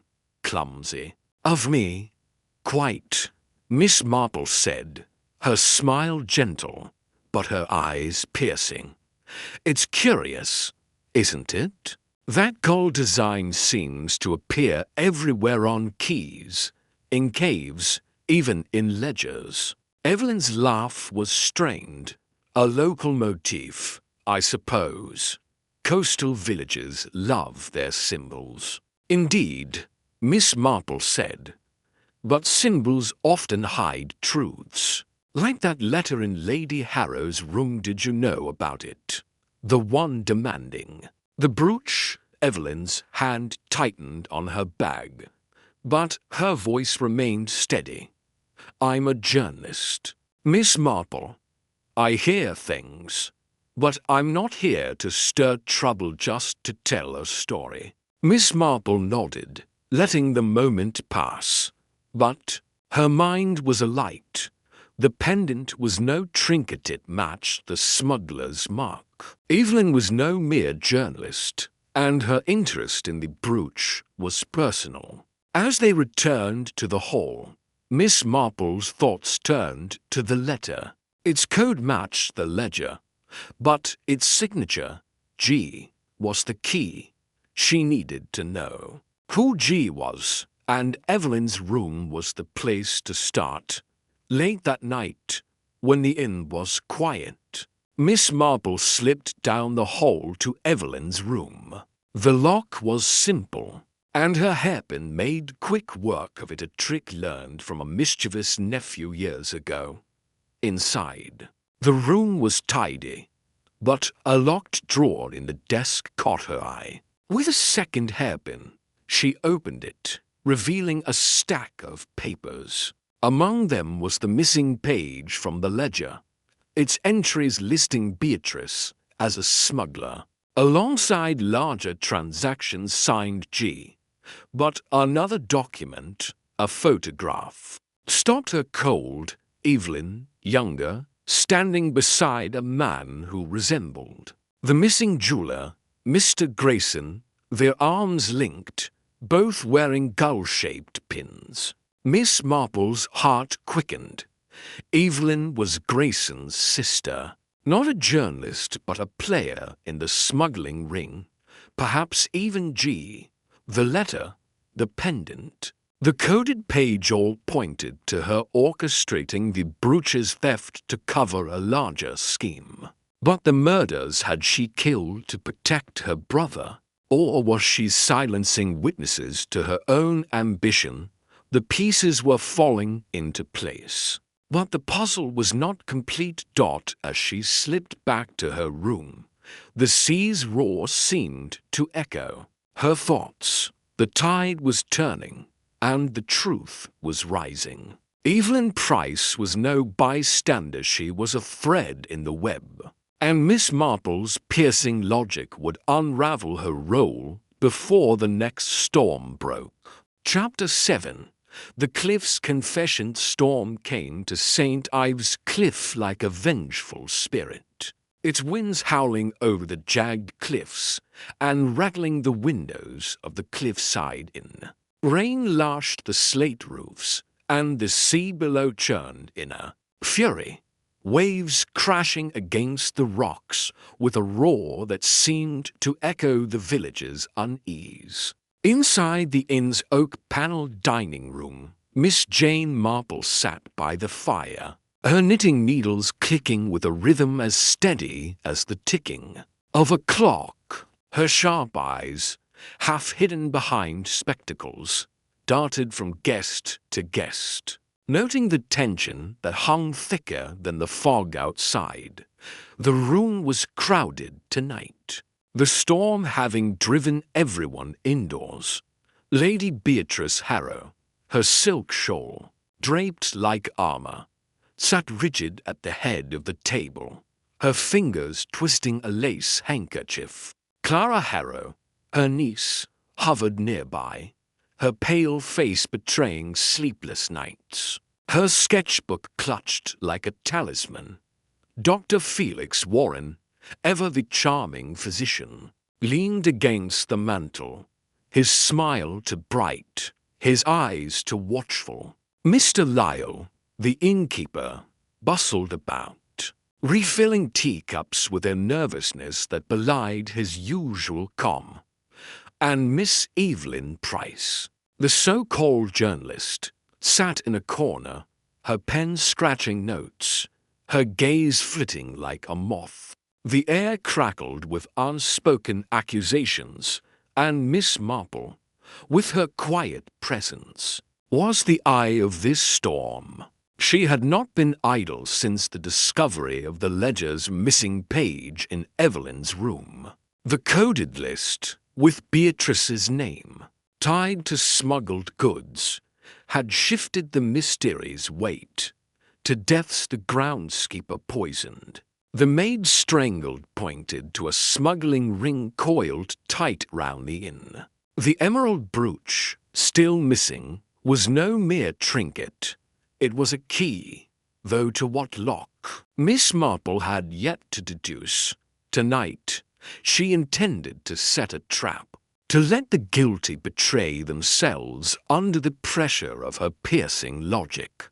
Such a dreadful night, Miss Marple remarked, her voice soft but carrying over the wind's howl. It reminds me of a storm in St. Mary Mead, when old Mrs. Carver's secrets came tumbling out with the rain. Storms, you know, have a way of loosening tongues. Beatrice's handkerchief froze mid-twist. Secrets. Miss Marple, surely you don't think this weather will make us confess to imaginary crimes? Her laugh was brittle, like glass about to shatter. Oh, I don't know, Miss Marple said, her needles pausing. A storm can make one feel cornered, like a fox in a trap, and traps, Lady Beatrice, have a way of revealing what's hidden. Clara's teacup clattered against its saucer. Dr. Warren's smile faltered, and Mr. Lyle spilled a drop of tea, his hand trembling. Evelyn's pen stopped, her eyes narrowing. Miss Marple resumed knitting. Satisfied, the seeds were sown, now to water them. Dinner was a tense affair, the clink of cutlery sharp against the storm's din. Miss Marple had requested a particular seating arrangement, placing Beatrice across from Evelyn, Clara beside Dr. Warren, and Mr. Lyle at the foot of the table, where he could not escape her gaze. The menu was simple roast lamb, potatoes, and greens, but the conversation was anything but. Miss Price, Miss Marple began, spearing a potato. Your articles must take you to such fascinating places. Have you ever written about smuggling? It's quite the topic here, with the cove and all. Evelyn's lips tightened, but her voice was smooth. Smuggling. Oh, it's a romantic notion, pirates and hidden treasure. But I'm more interested in human stories, like poor Clara, caught in her aunt's shadow. She cast a pitying glance at Clara, who flushed. I'm not caught, Clara said sharply. I'm here to help Aunt Beatrice. That's all. Help, Dr. Warren interjected. His tone teasing but edged can be a heavy burden, especially when family secrets are involved. Isn't that right, Lady Beatrice? Beatrice's eyes flashed.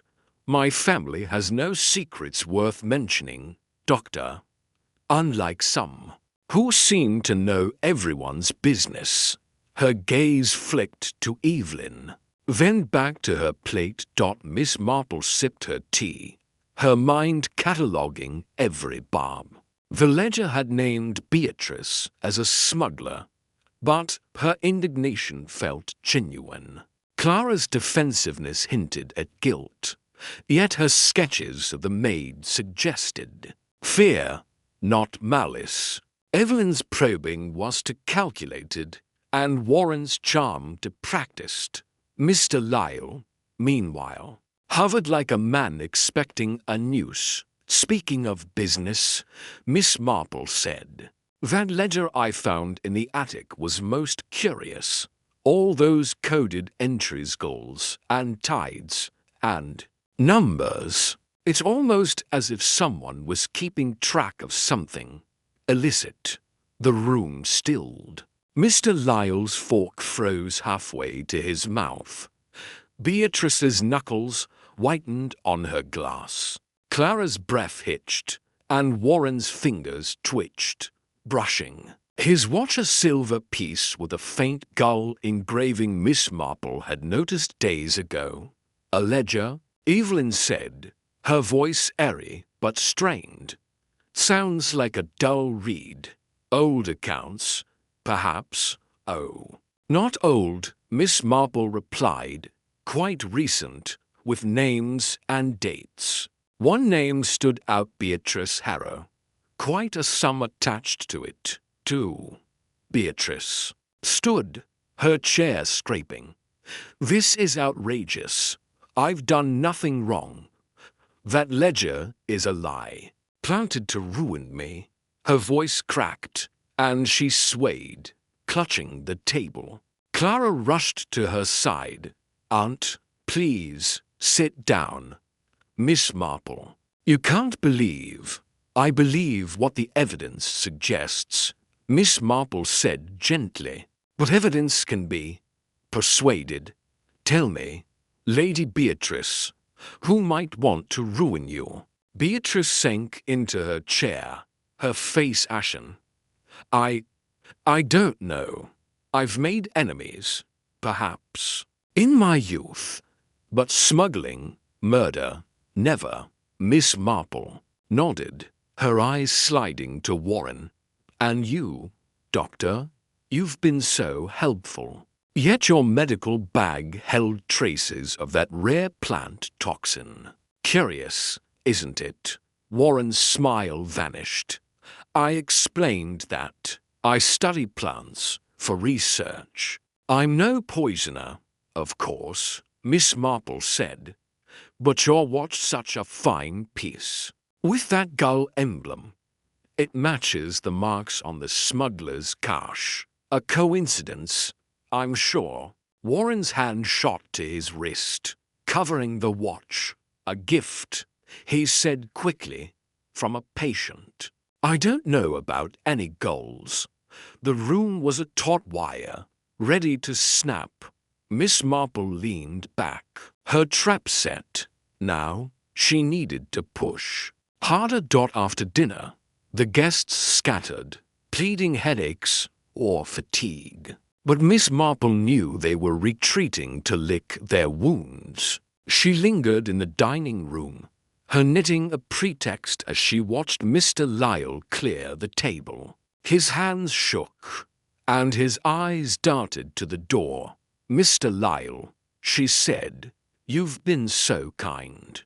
Managing this in through such turmoil, it must be hard, knowing about the attic's secrets." He froze, a plate slipping from his fingers to shatter on the floor.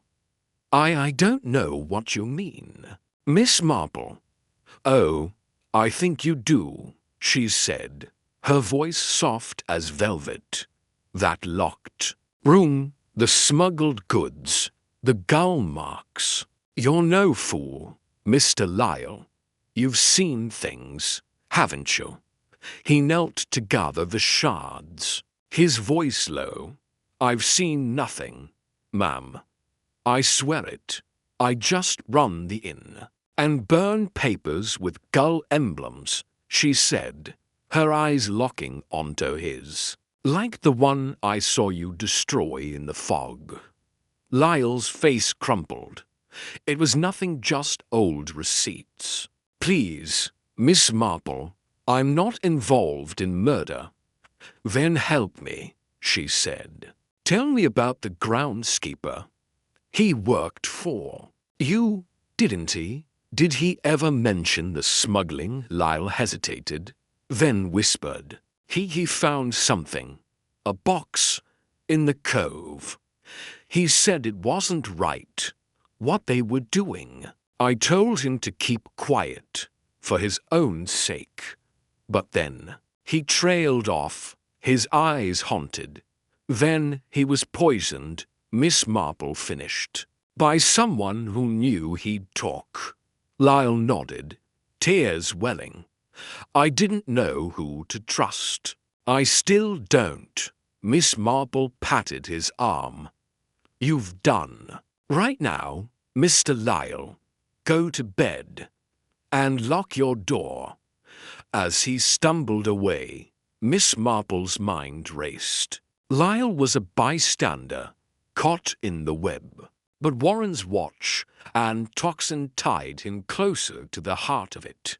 Clara's confession about the brooch, Evelyn's hidden ledger page, Beatrice's name, all threads in a tapestry she was beginning to unravel. The storm raged on, and Miss Marple, wrapped in her shawl, slipped into the inn's library, where the ledger lay hidden in a drawer. She spread it out, its coded entries glowing under the lamplight. The gull emblem appeared again and again, a signature of the smuggling ring. But one entry caught her eye, a shipment marked EP, and dated the night of the maid's murder. Evelyn Price, or another EP. The journalist's pendant, also gull-shaped, was no coincidence. A creak interrupted her thoughts.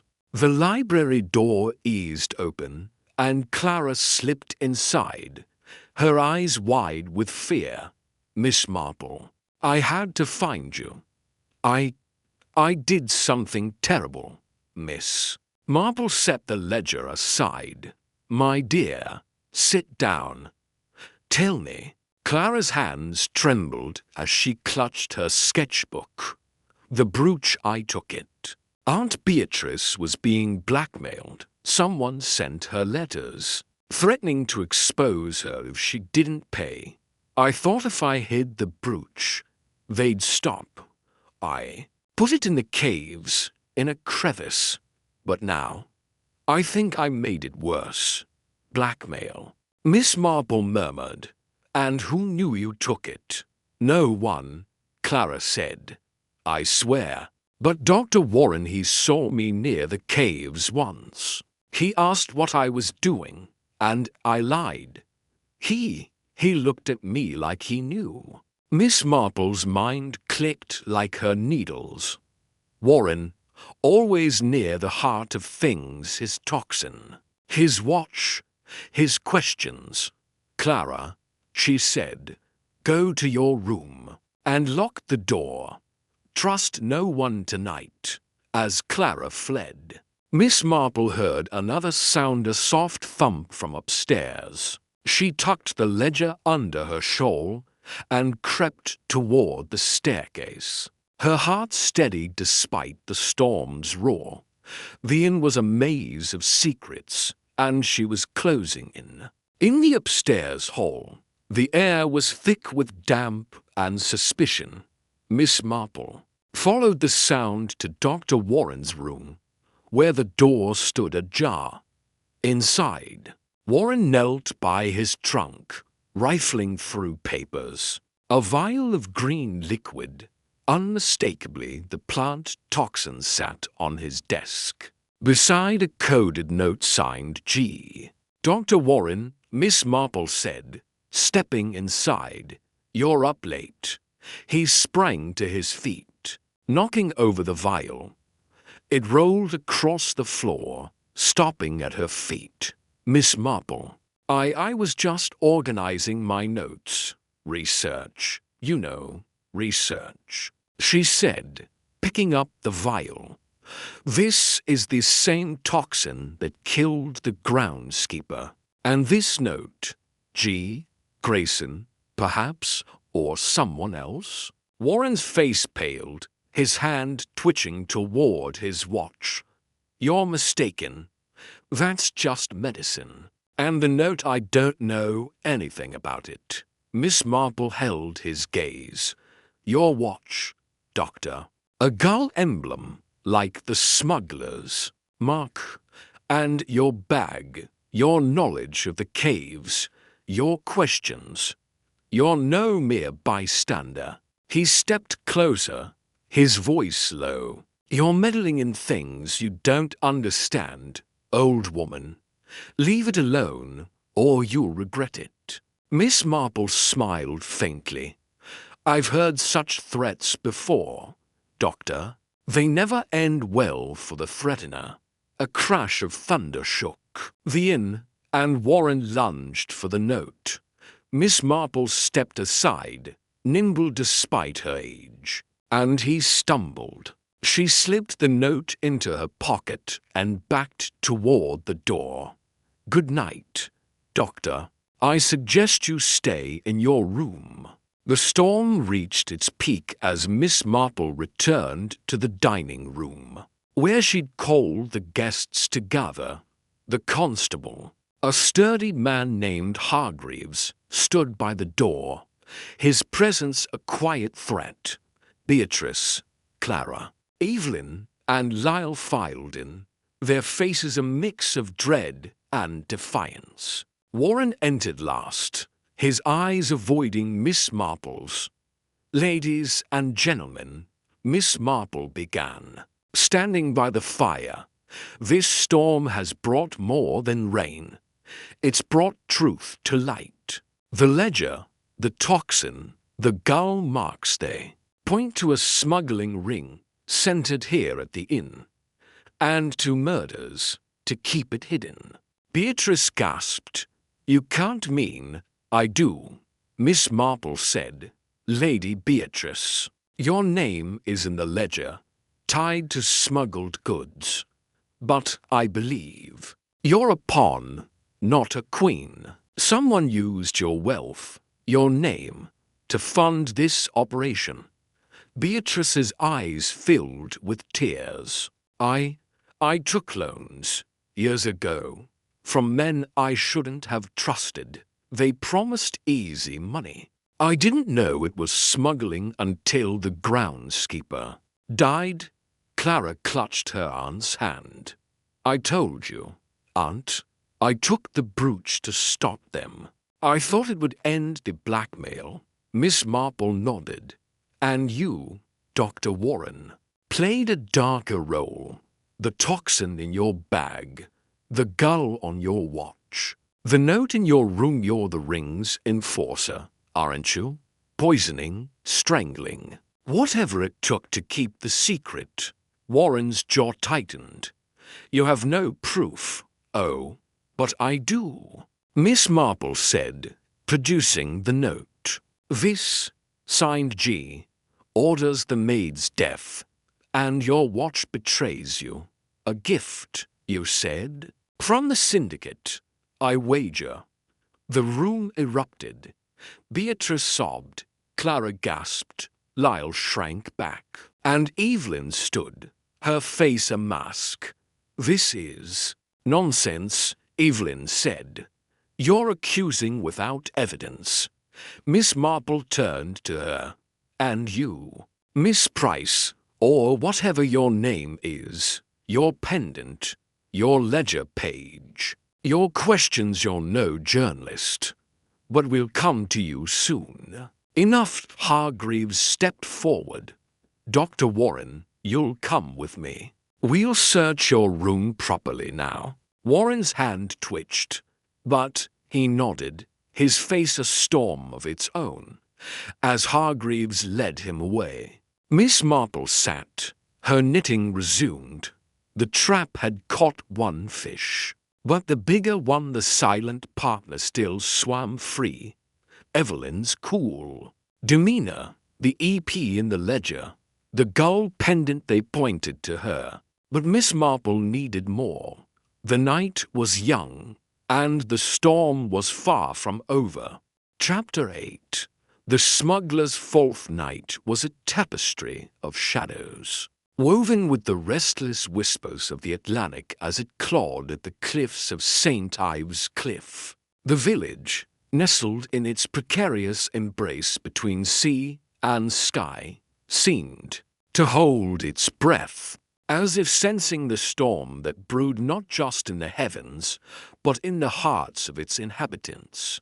Miss Jane Marple, her shawl drawn tightly against the damp chill, stood at the window of her room in the Cliffside Inn, her eyes tracing the jagged silhouette of the cliffs under a moon veiled by scudding clouds. Her mind, sharp as the rocks below, churned with the threads of the mystery that had entangled the village. A poisoned groundskeeper, a strangled maid, a missing emerald brooch, and a smuggling ring that wove its illicit threads through the inn's very walls. The events of the past days had tightened the noose of suspicion around Dr. Felix Warren, whose nervous tick and gull-engraved watch had betrayed his deeper involvement. The ledger's coded entries, the vial of plant toxin in his room, and his slip about the chest's lock in the caves had painted him as the smuggling ring's enforcer. Yet Miss Marple's piercing logic told her the tapestry was not yet complete. A silent partner, hinted at in Grayson's coded notes, lurked in the shadows, pulling strings that even Warren could not fully grasp.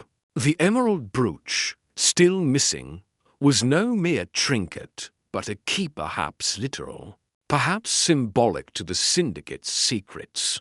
Tonight, she resolved, she would follow her hunch to the cliff's edge, where the truth might slip from the darkness like a wave breaking on the shore. She slipped on her sturdy shoes, the soles worn from countless walks through St. Mary Mead's lanes, and tucked her knitting into her bag, a prop as much as a comfort, for it allowed her to linger unnoticed in corners where secrets were whispered. The inn was quiet, its guests tucked into their rooms or huddled in the parlor, where Mr. Lyle, the innkeeper, served mulled wine with a smile that never reached his eyes. Miss Marple descended the creaking stairs, pausing to note the faint glow of a lantern outside, bobbing along the path to the cliffs. Her heart quickened not with fear, but with the thrill of a puzzle nearing its solution. The night air was sharp with salt and the promise of rain. She followed the lantern's glow, keeping to the shadows of gorse bushes that clung to the cliffside path. The light belonged to Mr. Lyle, his lanky frame unmistakable even in the gloom. He moved with purpose, glancing over his shoulder as if expecting pursuit. Miss Marple, light-footed despite her years, trailed him, her senses attuned to every rustle of leaves every distant cry of a gull. The path dipped toward a narrow ledge overlooking the churning sea, where the cliffs formed a natural alcove, sheltered from the villagers' prying eyes. There, in the alcove, Mr. Lyle met a cloaked figure, their voices low but carrying on the wind. Miss Marple crouched behind a boulder, her knitting needles silent in her lap, and strained to hear. The words were fragmented, like pieces of a shattered mirror. Brooch, microfilm, London. Can't trust Warren, the cloaked figure's voice was muffled, but its urgency was clear. Mr. Lyle's tone was sharp, almost pleading. You promised me a cut, not this mess, to dead, and now you're here, risking everything. Miss Marple's mind raced. The brooch, then, was more than a jewel. Held a microfilm, a tiny reel of secrets that could map the smuggling ring's routes to a syndicate in London.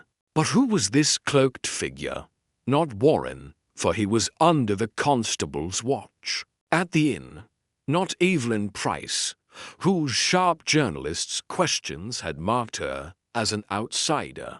Though Miss Marple suspected her motives were not as pure as she claimed, could it be Grayson, the missing jeweler, whose shop had been ransacked, and whose sister, Evelyn, had arrived under a dubious alias? The conversation grew heated. The cloaked figure stepped closer, and a glint of metal caught the moonlight. A knife, its blade etched with the now familiar gull emblem. Mr. Lyle backed away, his hands raised. You can't pin this on me. I only moved the goods, never killed anyone. The figure lunged, and Miss Marple, with a courage born of necessity, stepped from her hiding place, her voice cutting through the night like a lighthouse beam. Mr. Lyle, I suggest you step back. And you, she addressed the cloaked figure, her tone calm but unyielding, might explain why you're threatening a man with a knife. That matches the one found in the stable fire. The figure froze, the hood slipping to reveal a face. Miss Marple had not expected Mr. Grayson, his eyes wild with desperation, his cheeks gaunt from days in hiding. In his hand, clutched like a talisman, was the emerald brooch, its green facets glinting like the sea itself. Mr. Lyle gasped, stumbling backward, his foot dangerously close to the cliff's edge. Miss Marple, Grayson's voice was a rasp, raw with fear. You don't understand. This isn't what it seems. They'll kill me if I don't deliver this. Then perhaps, Miss Marple said, her eyes never leaving his, you should tell me who they are, and why this brooch is worth 2 lives. Grayson's gaze darted to the sea, then back to her. The knife trembled in his hand, but he did not lower it. It's not just the brooch, he said, his words tumbling out like pebbles in a tide. There's a microfilm inside, hidden in the clasp. It maps every route, every contact from here to London. The syndicate, they'll do anything to keep. It's secret. The groundskeeper saw too much, so they poisoned him. The maid overheard a deal, so they silenced her. I was supposed to deliver the brooch, but I hid, tried to bargain for my life. And who? Miss Marple asked, her voice soft but piercing. Is the silent partner you mentioned in your notes? Grayson opened his mouth, but before he could answer, Mr. Lyle lunged, perhaps to seize the brooch, perhaps to flee. The ledge was narrow, slick with sea spray, and the 2 men grappled. A blur of cloaks and desperation.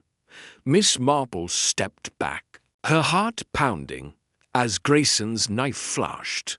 There was a cry, a sickening slip, and Grayson stumbled, his foot catching on a jutting rock. He fell, his body twisting as he plummeted toward the rocks below, the brooch clutched in his hand. The sea swallowed his scream, leaving only the crash of waves and Mr. Lyle's ragged breathing. Miss Marple, her composure unshaken, knelt at the cliff's edge, peering into the darkness. The tide was merciless, the rocks jagged.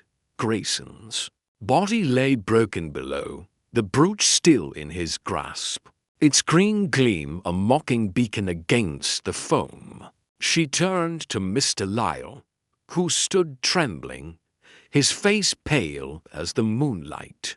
"Mr. Lyle," she said, her voice steady, "I think it's time you told me everything. Starting with why you met Mr. Grayson here tonight." He sank to his knees. The fight drained from him. "I didn't mean for this," he whispered. "I only handled the goods, jewels, tobacco, sometimes papers. Grayson was my contact. But he got greedy, said he'd sell the microfilm to the highest bidder. The syndicate sent someone to deal with him, someone higher up. I didn't know about the murders, I swear." Miss Marple's eyes narrowed. "And this someone higher up, did they instruct you to burn that paper with the gull emblem? Or to lock the attic room where the smuggled goods were hidden?" Mr. Lyle flinched, his guilt plain. "I burned the paper to protect myself. It was a list of drop points, the attic. I kept it locked to keep the goods safe until Grayson could move them. But I didn't kill anyone, Miss Marple. You have to believe me." "I believe," she said, her tone measured, "that you are telling part of the truth, but not all. Come, we must fetch the constable. Mr. Grayson's death was an accident, but his words were not. The silent partner is still among us, and I intend to find them." The village constable, a sturdy man named Hargreaves, was roused from his bed, his lantern casting long shadows as he followed Miss Marple and Mr. Lyle to the cliff's edge. The tide had begun to rise, lapping at Grayson's body, but the brooch remained clutched in his hand. Hargreaves, grim-faced, retrieved it, wrapping it in a handkerchief as Miss Marple watched closely. "Careful, constable," she said. "That brooch holds more than meets the eye. I suspect a hidden compartment, as Mr. Grayson claimed. We must examine it at once." Back at the inn, the parlor was a hive of whispers as guests gathered, drawn by the commotion. Clara Harrow, her face pale, clung to her aunt, Lady Beatrice, whose haughty demeanor had cracked, revealing a woman haunted by her own secrets. Dr. Warren, under Hargreaves' watchful eye, sat rigid, his fingers twitching as if longing for his medical bag. Evelyn Price, the supposed journalist, hovered at the edges, her sharp eyes taking in every detail. Miss Marple, with the constable's permission, took the brooch and held it to the light of a flickering lamp. Its emerald gleamed, but her fingers probed the ornate clasp, finding a tiny catch. With a click, it opened, revealing a coiled strip of microfilm, no larger than a postage stamp. The room fell silent, all eyes on her. "This," she said, her voice carrying the weight of truth, "is what cost 2 lives and nearly a third. A map of smuggling routes, linking St. Ives Cliff to a syndicate in London. Mr. Grayson died to protect it or to betray it. But he spoke of a silent partner, someone who orchestrated this web from within the inn. She turned to Clara, whose hands trembled. Miss Harrow, you confessed to hiding the brooch in the caves to protect your aunt. Did you know what it contained? Clara shook her head, tears brimming. I only wanted to keep Aunt Beatrice safe. She was being blackmailed, but I didn't know why. I hid Grayson in the caves when he came to me, begging for help. He said he was in danger, but I didn't know about the microfilm. Miss Marple nodded, her gaze shifting to Beatrice. And you. Lady Harrow, you admitted to minor dealings with the smugglers, but was it more? Did you know of the microfilm? Beatrice's lips tightened, but she shook her head. I knew of the smuggling, yes, but only as a means to pay debts. I didn't know about the murders or this film. Miss Marple's eyes lingered on Evelyn Price, who stood with a journalist's notebook in hand, her expression unreadable. And you, Miss Price, or should I say, Miss Grayson, your brother's death must weigh heavily. Did you come here to find him, or to claim the microfilm for yourself? Evelyn's facade cracked, her voice sharp. I came to save him. He wrote to me, said he was in over his head. I posed as a journalist to get close, to find out who was hunting him. I didn't know he'd be here tonight. Miss Marple's mind worked like a loom, weaving threads of truth and deception. Grayson's death had been a tragic accident, but his words pointed to a mastermind still at large. The microfilm, now in the constable's hands, would dismantle the smuggling ring. But the silent partner remained a shadow. She thought of the coded notes, the gull emblem, the ledger's missing page found in Evelyn's room. Was Evelyn truly innocent, or was her grief a mask? As dawn broke, painting the cliffs in hues of rose and gold, Miss Marple sat in her room, the brooch's microfilm safely with Hargreaves. She opened her knitting bag, pulling out a skein of wool and a notebook where she jotted her observations. The silent partner, she mused, was someone with access to the inn, someone who knew the ledger's codes, someone who could move unnoticed. Her thoughts drifted to Evelyn's pendant, the gull-shaped trinket that had fallen from her bag. A coincidence or a clue? She resolved to watch Evelyn closely at the village festival tomorrow, where the final threads of this conundrum might unravel.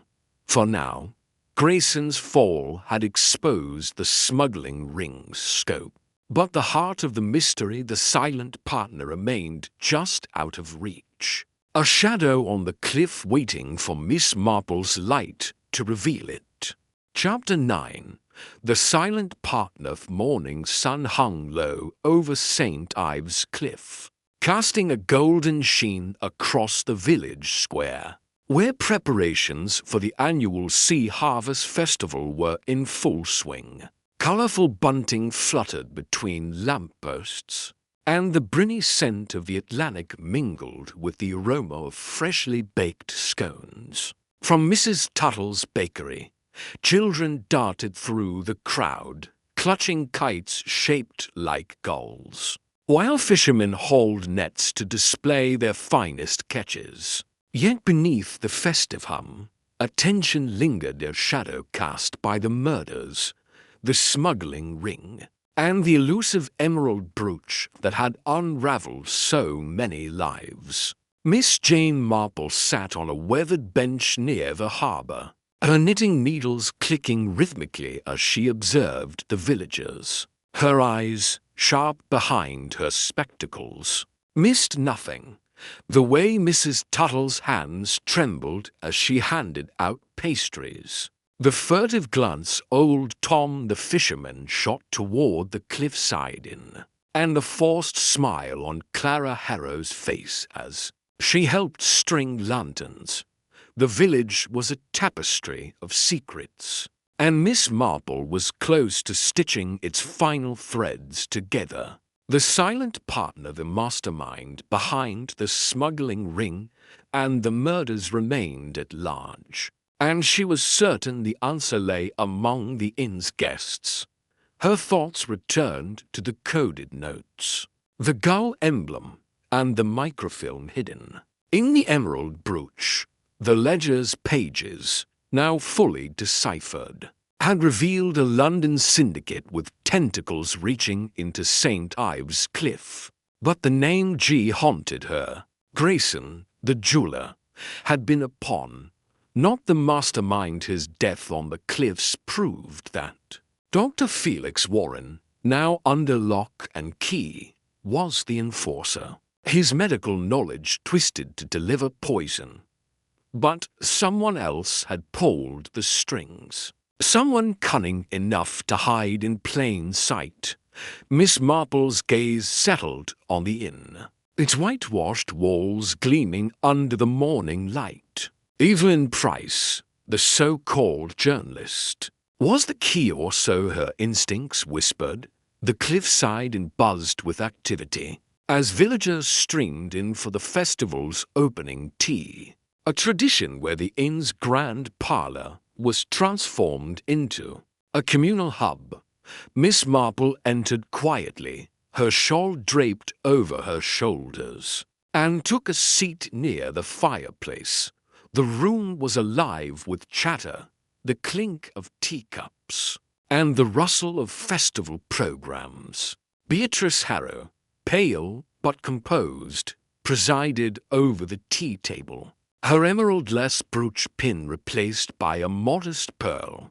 Clara hovered nearby, her sketchbook tucked under her arm, her eyes darting nervously. Mr. Lyle, the innkeeper, bustled about, his usual charm strained as he avoided Miss Marple's gaze. And there, by the window, sat Evelyn Price, her notebook open, scribbling furiously as if documenting every word. Miss Marple sipped her tea, her mind sifting through the clues. Evelyn's arrival had coincided with the maid's murder. Her journalist cover a convenient excuse to pry. The gull-shaped pendant that had fallen from her bag, the coded note signed G, and the ledger's missing page found in her room-all pointed to her. Yet Evelyn's poise was unshakable, her smile disarming. Could she be the silent partner, orchestrating the smuggling and murders while posing as an outsider? Miss Marple's needles paused as she considered the woman's motives. Greed was too simple, power, perhaps, or revenge. The truth lay in the details, and she needed to draw Evelyn out. Miss Price. Miss Marple called softly, her voice cutting through the din. Your articles must be quite thrilling, with all this intrigue in St. Ives Cliff. Have you uncovered anything new about the smuggling? Evelyn's pen stilled, and she turned with a practiced smile. Oh, Miss Marple, you're too kind. Just scraps of gossip so far, nothing as insightful as your observations, I'm sure. Her tone was light, but her eyes held a flicker of caution. Nonsense, Miss Marple said, her smile benign. A journalist's eye catches what others miss. For instance, that pendant of yours, such a curious design, shaped like a gull. A local craftsman, perhaps? Evelyn's fingers brushed the pendant at her throat, and for a moment, her composure wavered.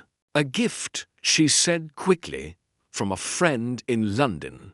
No significance, really. Miss Marple nodded, her expression serene, but her mind raced. The gull emblem was the smuggling ring's mark, etched on keys, knives, and caches. Evelyn's pendant was no trinket, it was a signal, a badge of authority. She decided to press further, but subtly, as was her way.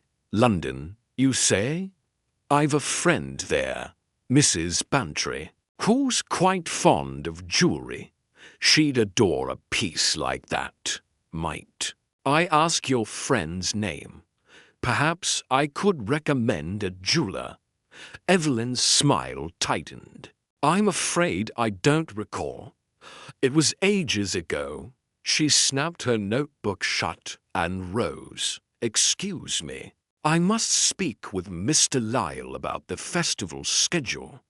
As Evelyn crossed the room, Miss Marple noted the stiffness in her gait, the way her hand lingered on her bag.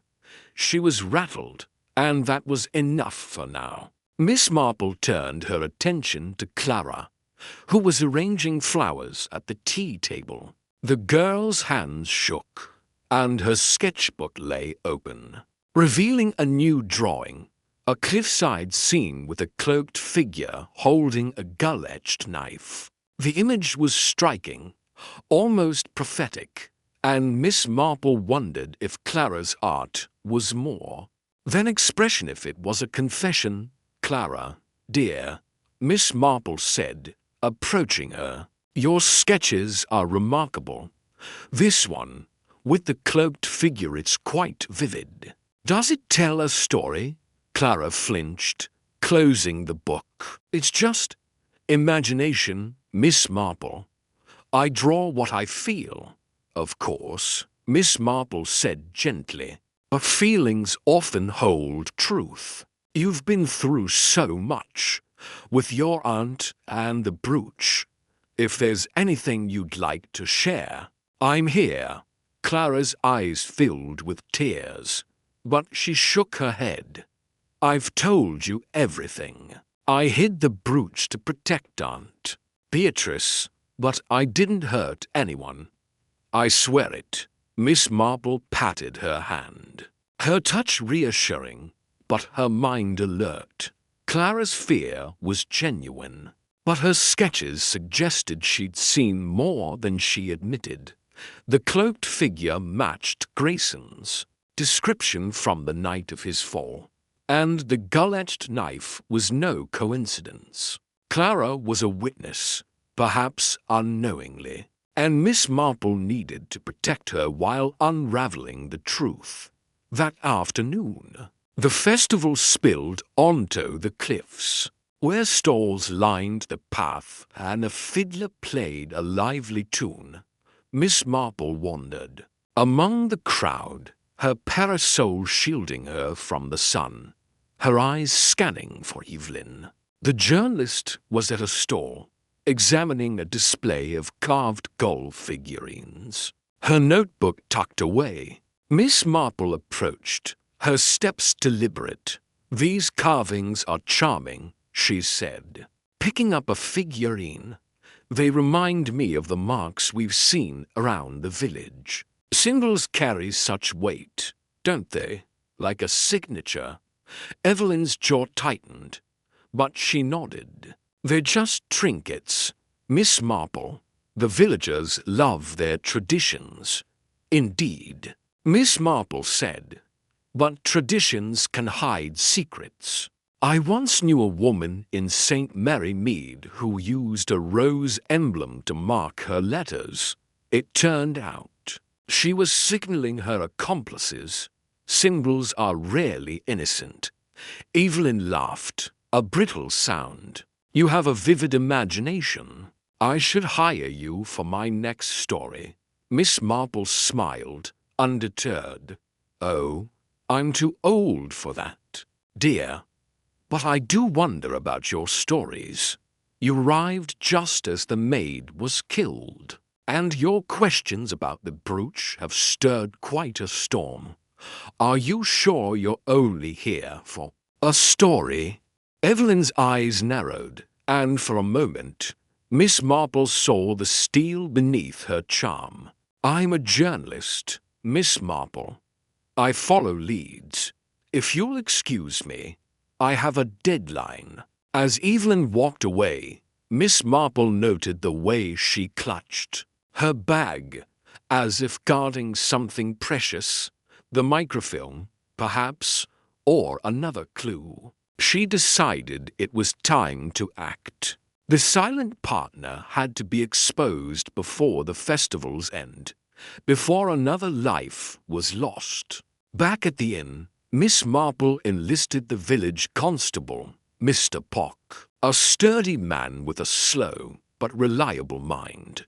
She shared her suspicions about Evelyn, showing him the coded note signed G and the gold pendant's significance. We must search her room, she said, discreetly, of course, if she's the silent partner.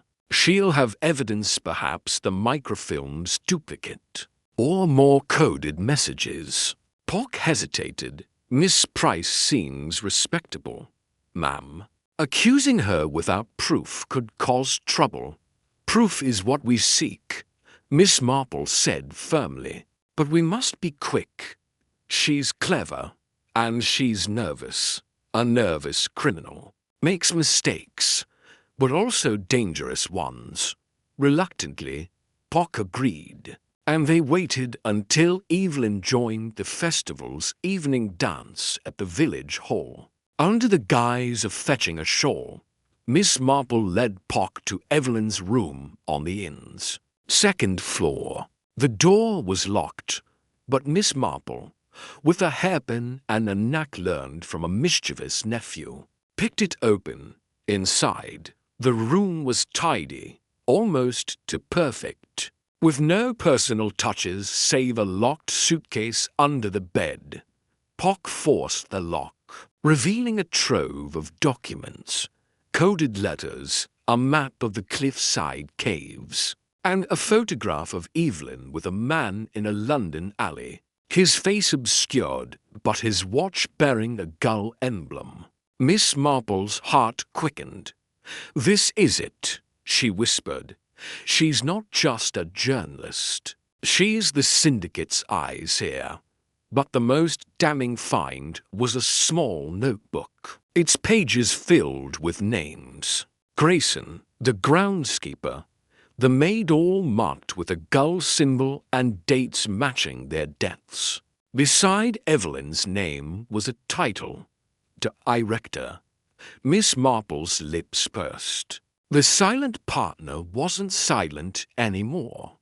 Before they could leave, footsteps echoed in the hall. Miss Marple motioned Pock to hide behind the wardrobe, and she slipped into the shadows. The door creaked open, and Evelyn entered, her face pale, her bag clutched tightly. She froze, sensing the intrusion, and her eyes darted to the suitcase. With a gasp, she knelt, saw the broken lock, and bolted for the door. "Now, Mr. Pock," Miss Marple called. Pock lunged, grabbing Evelyn's arm. She struggled, her strength surprising, and a small pistol fell from her bag. Miss Marple stepped forward, her voice calm but firm. "Enough, Miss Price, or should I say, Director, your game is over." Evelyn's eyes blazed, but she sagged against Pock's grip. "You meddling old woman," she hissed. "You have no idea what you've stumbled into." "Oh, I think I do," Miss Marple said. "A smuggling ring, a syndicate, and 2 murders to keep it quiet.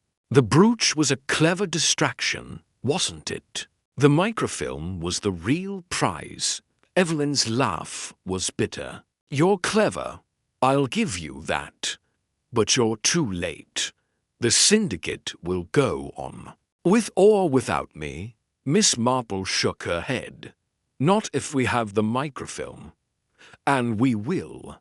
Clara knows where it's hidden, doesn't she? That's why you've kept her close, watching her sketches. Evelyn's face paled further, confirming Miss Marple's guess. The dance was still in full swing, and Miss Marple knew they had to act fast. "Take her to the station, Mr. Pock," she said. "I'll find Clara and the brooch." The village hall glowed with lanterns. The fiddlers tuned now a waltz. Clara was there, dancing with a young fisherman, her face flushed but her eyes haunted. Miss Marple approached, her demeanor gentle. "Clara, dear, we must talk. It's about the brooch and Evelyn." Clara's steps faltered, and she followed Miss Marple to a quiet corner. "I didn't know," she whispered. "I thought Evelyn was helping me, asking about my sketches. But she scared me. She wanted the brooch, said it was dangerous." Miss Marple nodded. "She's the silent partner, Clara, the one behind it all. Where's the brooch now?" Clara hesitated, then led Miss Marple to the cliffs, to the hidden cove where the smuggler's cache lay. In a crevice, wrapped in oilcloth, was the emerald brooch, its hidden compartment still holding the microfilm. Miss Marple slipped it into her handbag, her heart steady despite the danger. "You've done well, Clara," she said. "Now, let's get back before anyone notices." At the station, Evelyn sat in a cell, her defiance crumbling as Miss Marple presented the microfilm and notebook. "You used Dr. Warren to do your dirty work," Miss Marple said. "The groundskeeper saw too much, so you poisoned him. The maid overheard your plans, so you silenced her. And Grayson, he was your brother, wasn't he? You let him die to protect your empire." Evelyn's eyes glistened, but her voice was cold. "He was weak. They all were. I built this operation from nothing, and I wasn't going to let a nosy maid or a greedy jeweler ruin it." Miss Marple's gaze was steady, and Clara, she was just a girl, caught in your web. Evelyn shrugged. "Collateral, like you." But Miss Marple was no one's collateral. With the evidence secured, Pock telegraphed London and the syndicates. Leaders were rounded up by dawn. The festival continued, unaware of the drama, and Miss Marple returned to the inn, her work nearly done. The brooch, now just a jewel, would be returned to Beatrice, and the village could heal. Chapter 10. The calm after the storm's sun dipped low over St. Ives Cliff, painting the sky in hues of amber and rose, as if the heavens themselves were exhaling a sigh of relief. The village, so recently a cauldron of suspicion and dread, seemed to unfurl beneath the gentle light, its cobblestone lanes and whitewashed cottages basking in a newfound calm. The Atlantic, no longer a roiling beast, lapped lazily at the cliffs below, whispering secrets it would never fully divulge. At the Cliffside Inn, perched like a sentinel on the precipice, the air was lighter, the oppressive weight of murder and deceit lifted at last. In the inn's cosy parlour, Miss Jane Marple sat by a window, her knitting needles clicking softly, a cup of Earl Grey steaming beside her. Her eyes, sharp as ever behind her spectacles, traced the horizon. But her mind was weaving the final threads of the case that had consumed St. Ives Cliff. The parlour was a warm haven, its walls adorned with faded nautical maps and brass lanterns that cast a golden glow. The fire crackled in the hearth, and the faint scent of lavender polish mingled with the salt air drifting through an open window. Miss Marple's fingers moved with practiced grace, the soft clack of her needles a metronome. To her thoughts, the emerald brooch, that glittering catalyst of greed and death, rested safely in a velvet box on the table, its green facets catching the firelight. It was no longer a symbol of mystery, but a relic of a storm now past. Yet, as she sipped her tea, Miss Marple knew that the village's peace required more than arrests it demanded understanding, atonement, and the quiet mending of broken ties. The inn's door creaked open, and Beatrice Harrow entered, her posture less rigid than it had been in days past. The haughty widow, once cloaked in imperious disdain, now carried a softer demeanor, her eyes shadowed with the weight of her own missteps. She wore a simple navy dress, her silver hair pinned neatly, and the absence of her usual ostentatious jewelry spoke volumes. She paused, catching Miss Marple's gaze, and offered a tentative smile. "Miss Marple," Beatrice said, her voice low but steady, "may I join you? I owe you a great deal." Miss Marple gestured to the chair opposite, her smile kind but discerning. "Of course, Lady Harrow. A cup of tea, perhaps? It does wonders for the soul after such trying days." Beatrice sat, smoothing her skirt, and accepted the tea poured by a hovering maid young Sarah, who had replaced the unfortunate Ellen, strangled for knowing too much. The maid's hands trembled slightly as she set the cup down, and Miss Marple noted the girl's quick glance at Beatrice, a mix of awe and wariness. The village, it seemed, was still learning to trust again. "I hardly know where to begin," Beatrice said, staring into her tea as if it held answers. "The brooch, the smuggling, Clara's pain. I've been a fool, Miss Marple, a proud, greedy fool. I thought my dealings were harmless, a bit of extra coin to keep the estate afloat. But I set this all in motion, didn't I, Miss Marple's?" Needles paused, her eyes meeting Beatrice's. "Greed has a way of blinding us, Lady Harrow. But it's remorse that opens our eyes. You've faced your part, which is more than many do. Tell me, what do you plan to do with the brooch now?"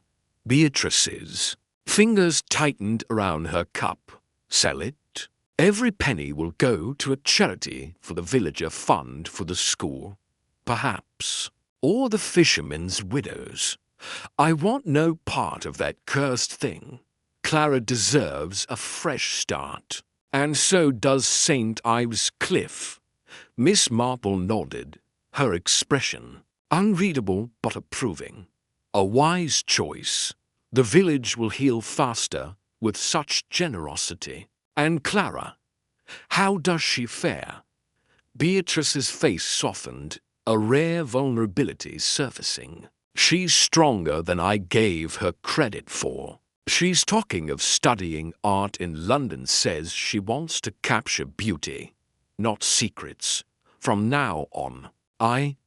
I've promised to support her properly this time. No more control. No more expectations." The conversation paused as the inn's door opened again, admitting Clara Harrow herself. The young woman, no longer the nervous niece sketching in shadows, carried a sketchbook under her arm, her auburn hair loose and catching the firelight. Her eyes, once clouded with fear, now held a spark of determination. She hesitated at the sight of her aunt and Miss Marple, then approached with a shy smile. "Miss Marple," Clara said, her voice clear, "I heard you were leaving tomorrow. I wanted to thank you properly. I mean, you saw through everything. Even when I was too scared to speak." Miss Marple set her knitting aside, her gaze warm. "My dear, courage isn't the absence of fear, it's speaking through it. You did that. In the end, your sketches were quite the clue, you know. That goal. The maid's face, they told a story you couldn't yet voice." Clara blushed, clutching her sketchbook. "I never meant to hide so much. I thought I was protecting Aunt Beatrice, but I only made things worse. That brooch, I hid it in the caves because I thought it would stop the blackmail. I didn't know it would lead to all this." Beatrice reached out, touching Clara's hand gently, a gesture so unlike her usual reserve that Clara started. "You were trying to protect me, child. I was too blind to see it. But we're free now, both of us." Miss Marple watched the exchange, her mind turning over the delicate balance of family ties, how easily they could fray, how stubbornly they could mend. "Clara," she said, "your art will be your freedom. London is a fine place for it. But tell me, have you sketched anything new since the storm passed?" Clara's eyes lit up, and she opened her sketchbook, revealing a drawing of the cliffs at sunrise, the sea calm and the gulls soaring in graceful arcs. The lines were bold, the colors vibrant, a stark contrast to the secretive sketches of coves and faces. "This is for you," Clara said, tearing the page out and offering it to Miss Marple. "A thank you for seeing what I couldn't." Miss Marple accepted this sketch with a smile, her fingers tracing the delicate lines. "It's lovely, my dear.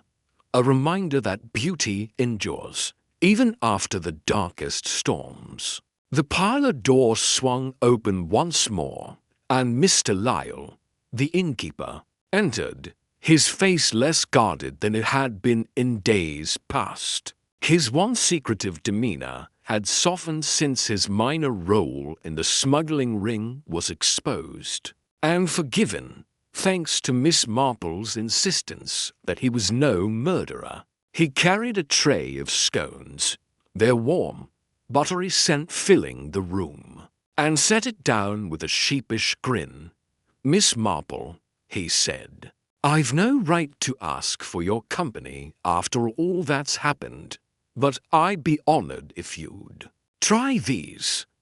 Baked fresh this morning, my way of saying the Cliffside Inn is turning a new page." Miss Marple took a scone, breaking it neatly and spreading a dab of clotted cream.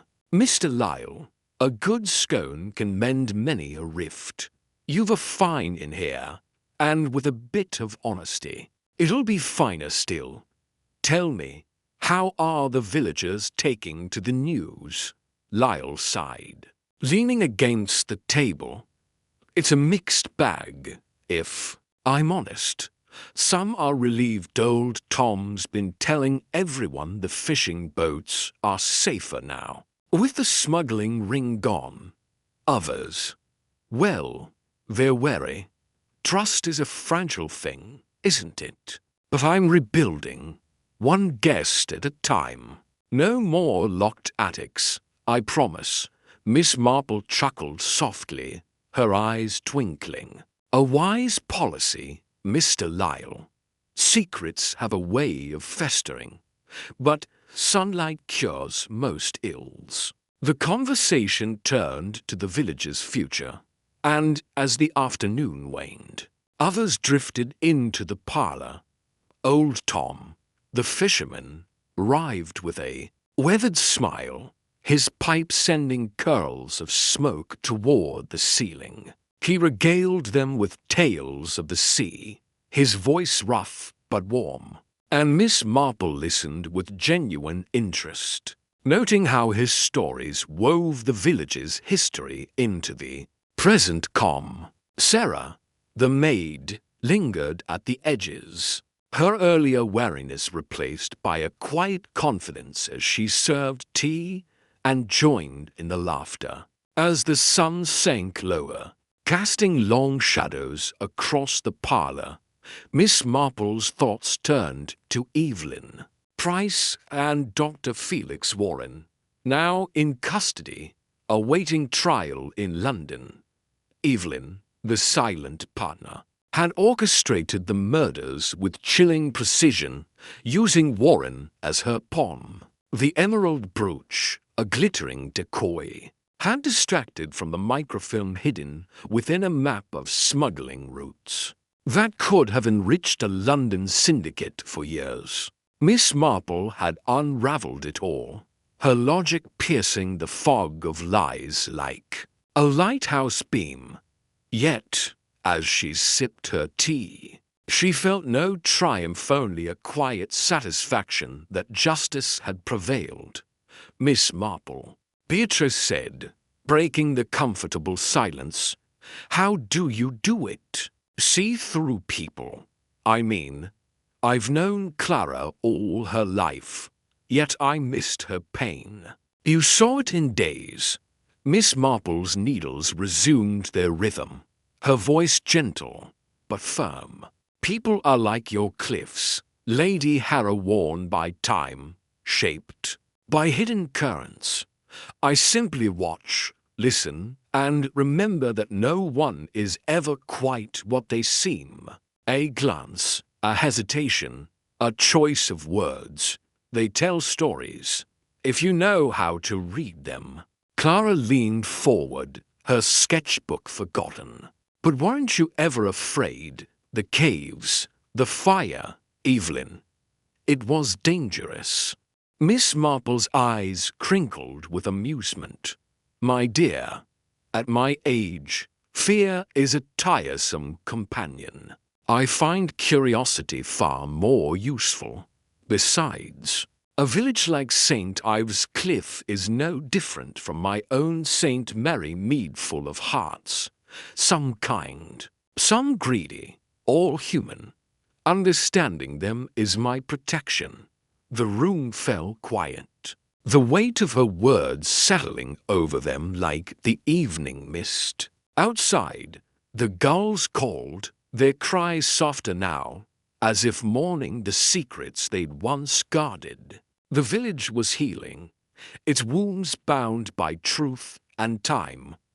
Beatrice, Clara, and Lyle, once entangled in suspicion, now sat together, their futures brighter for it. The brooch, once a symbol of greed, would fund a school or a widow's pension, turning a curse into a blessing.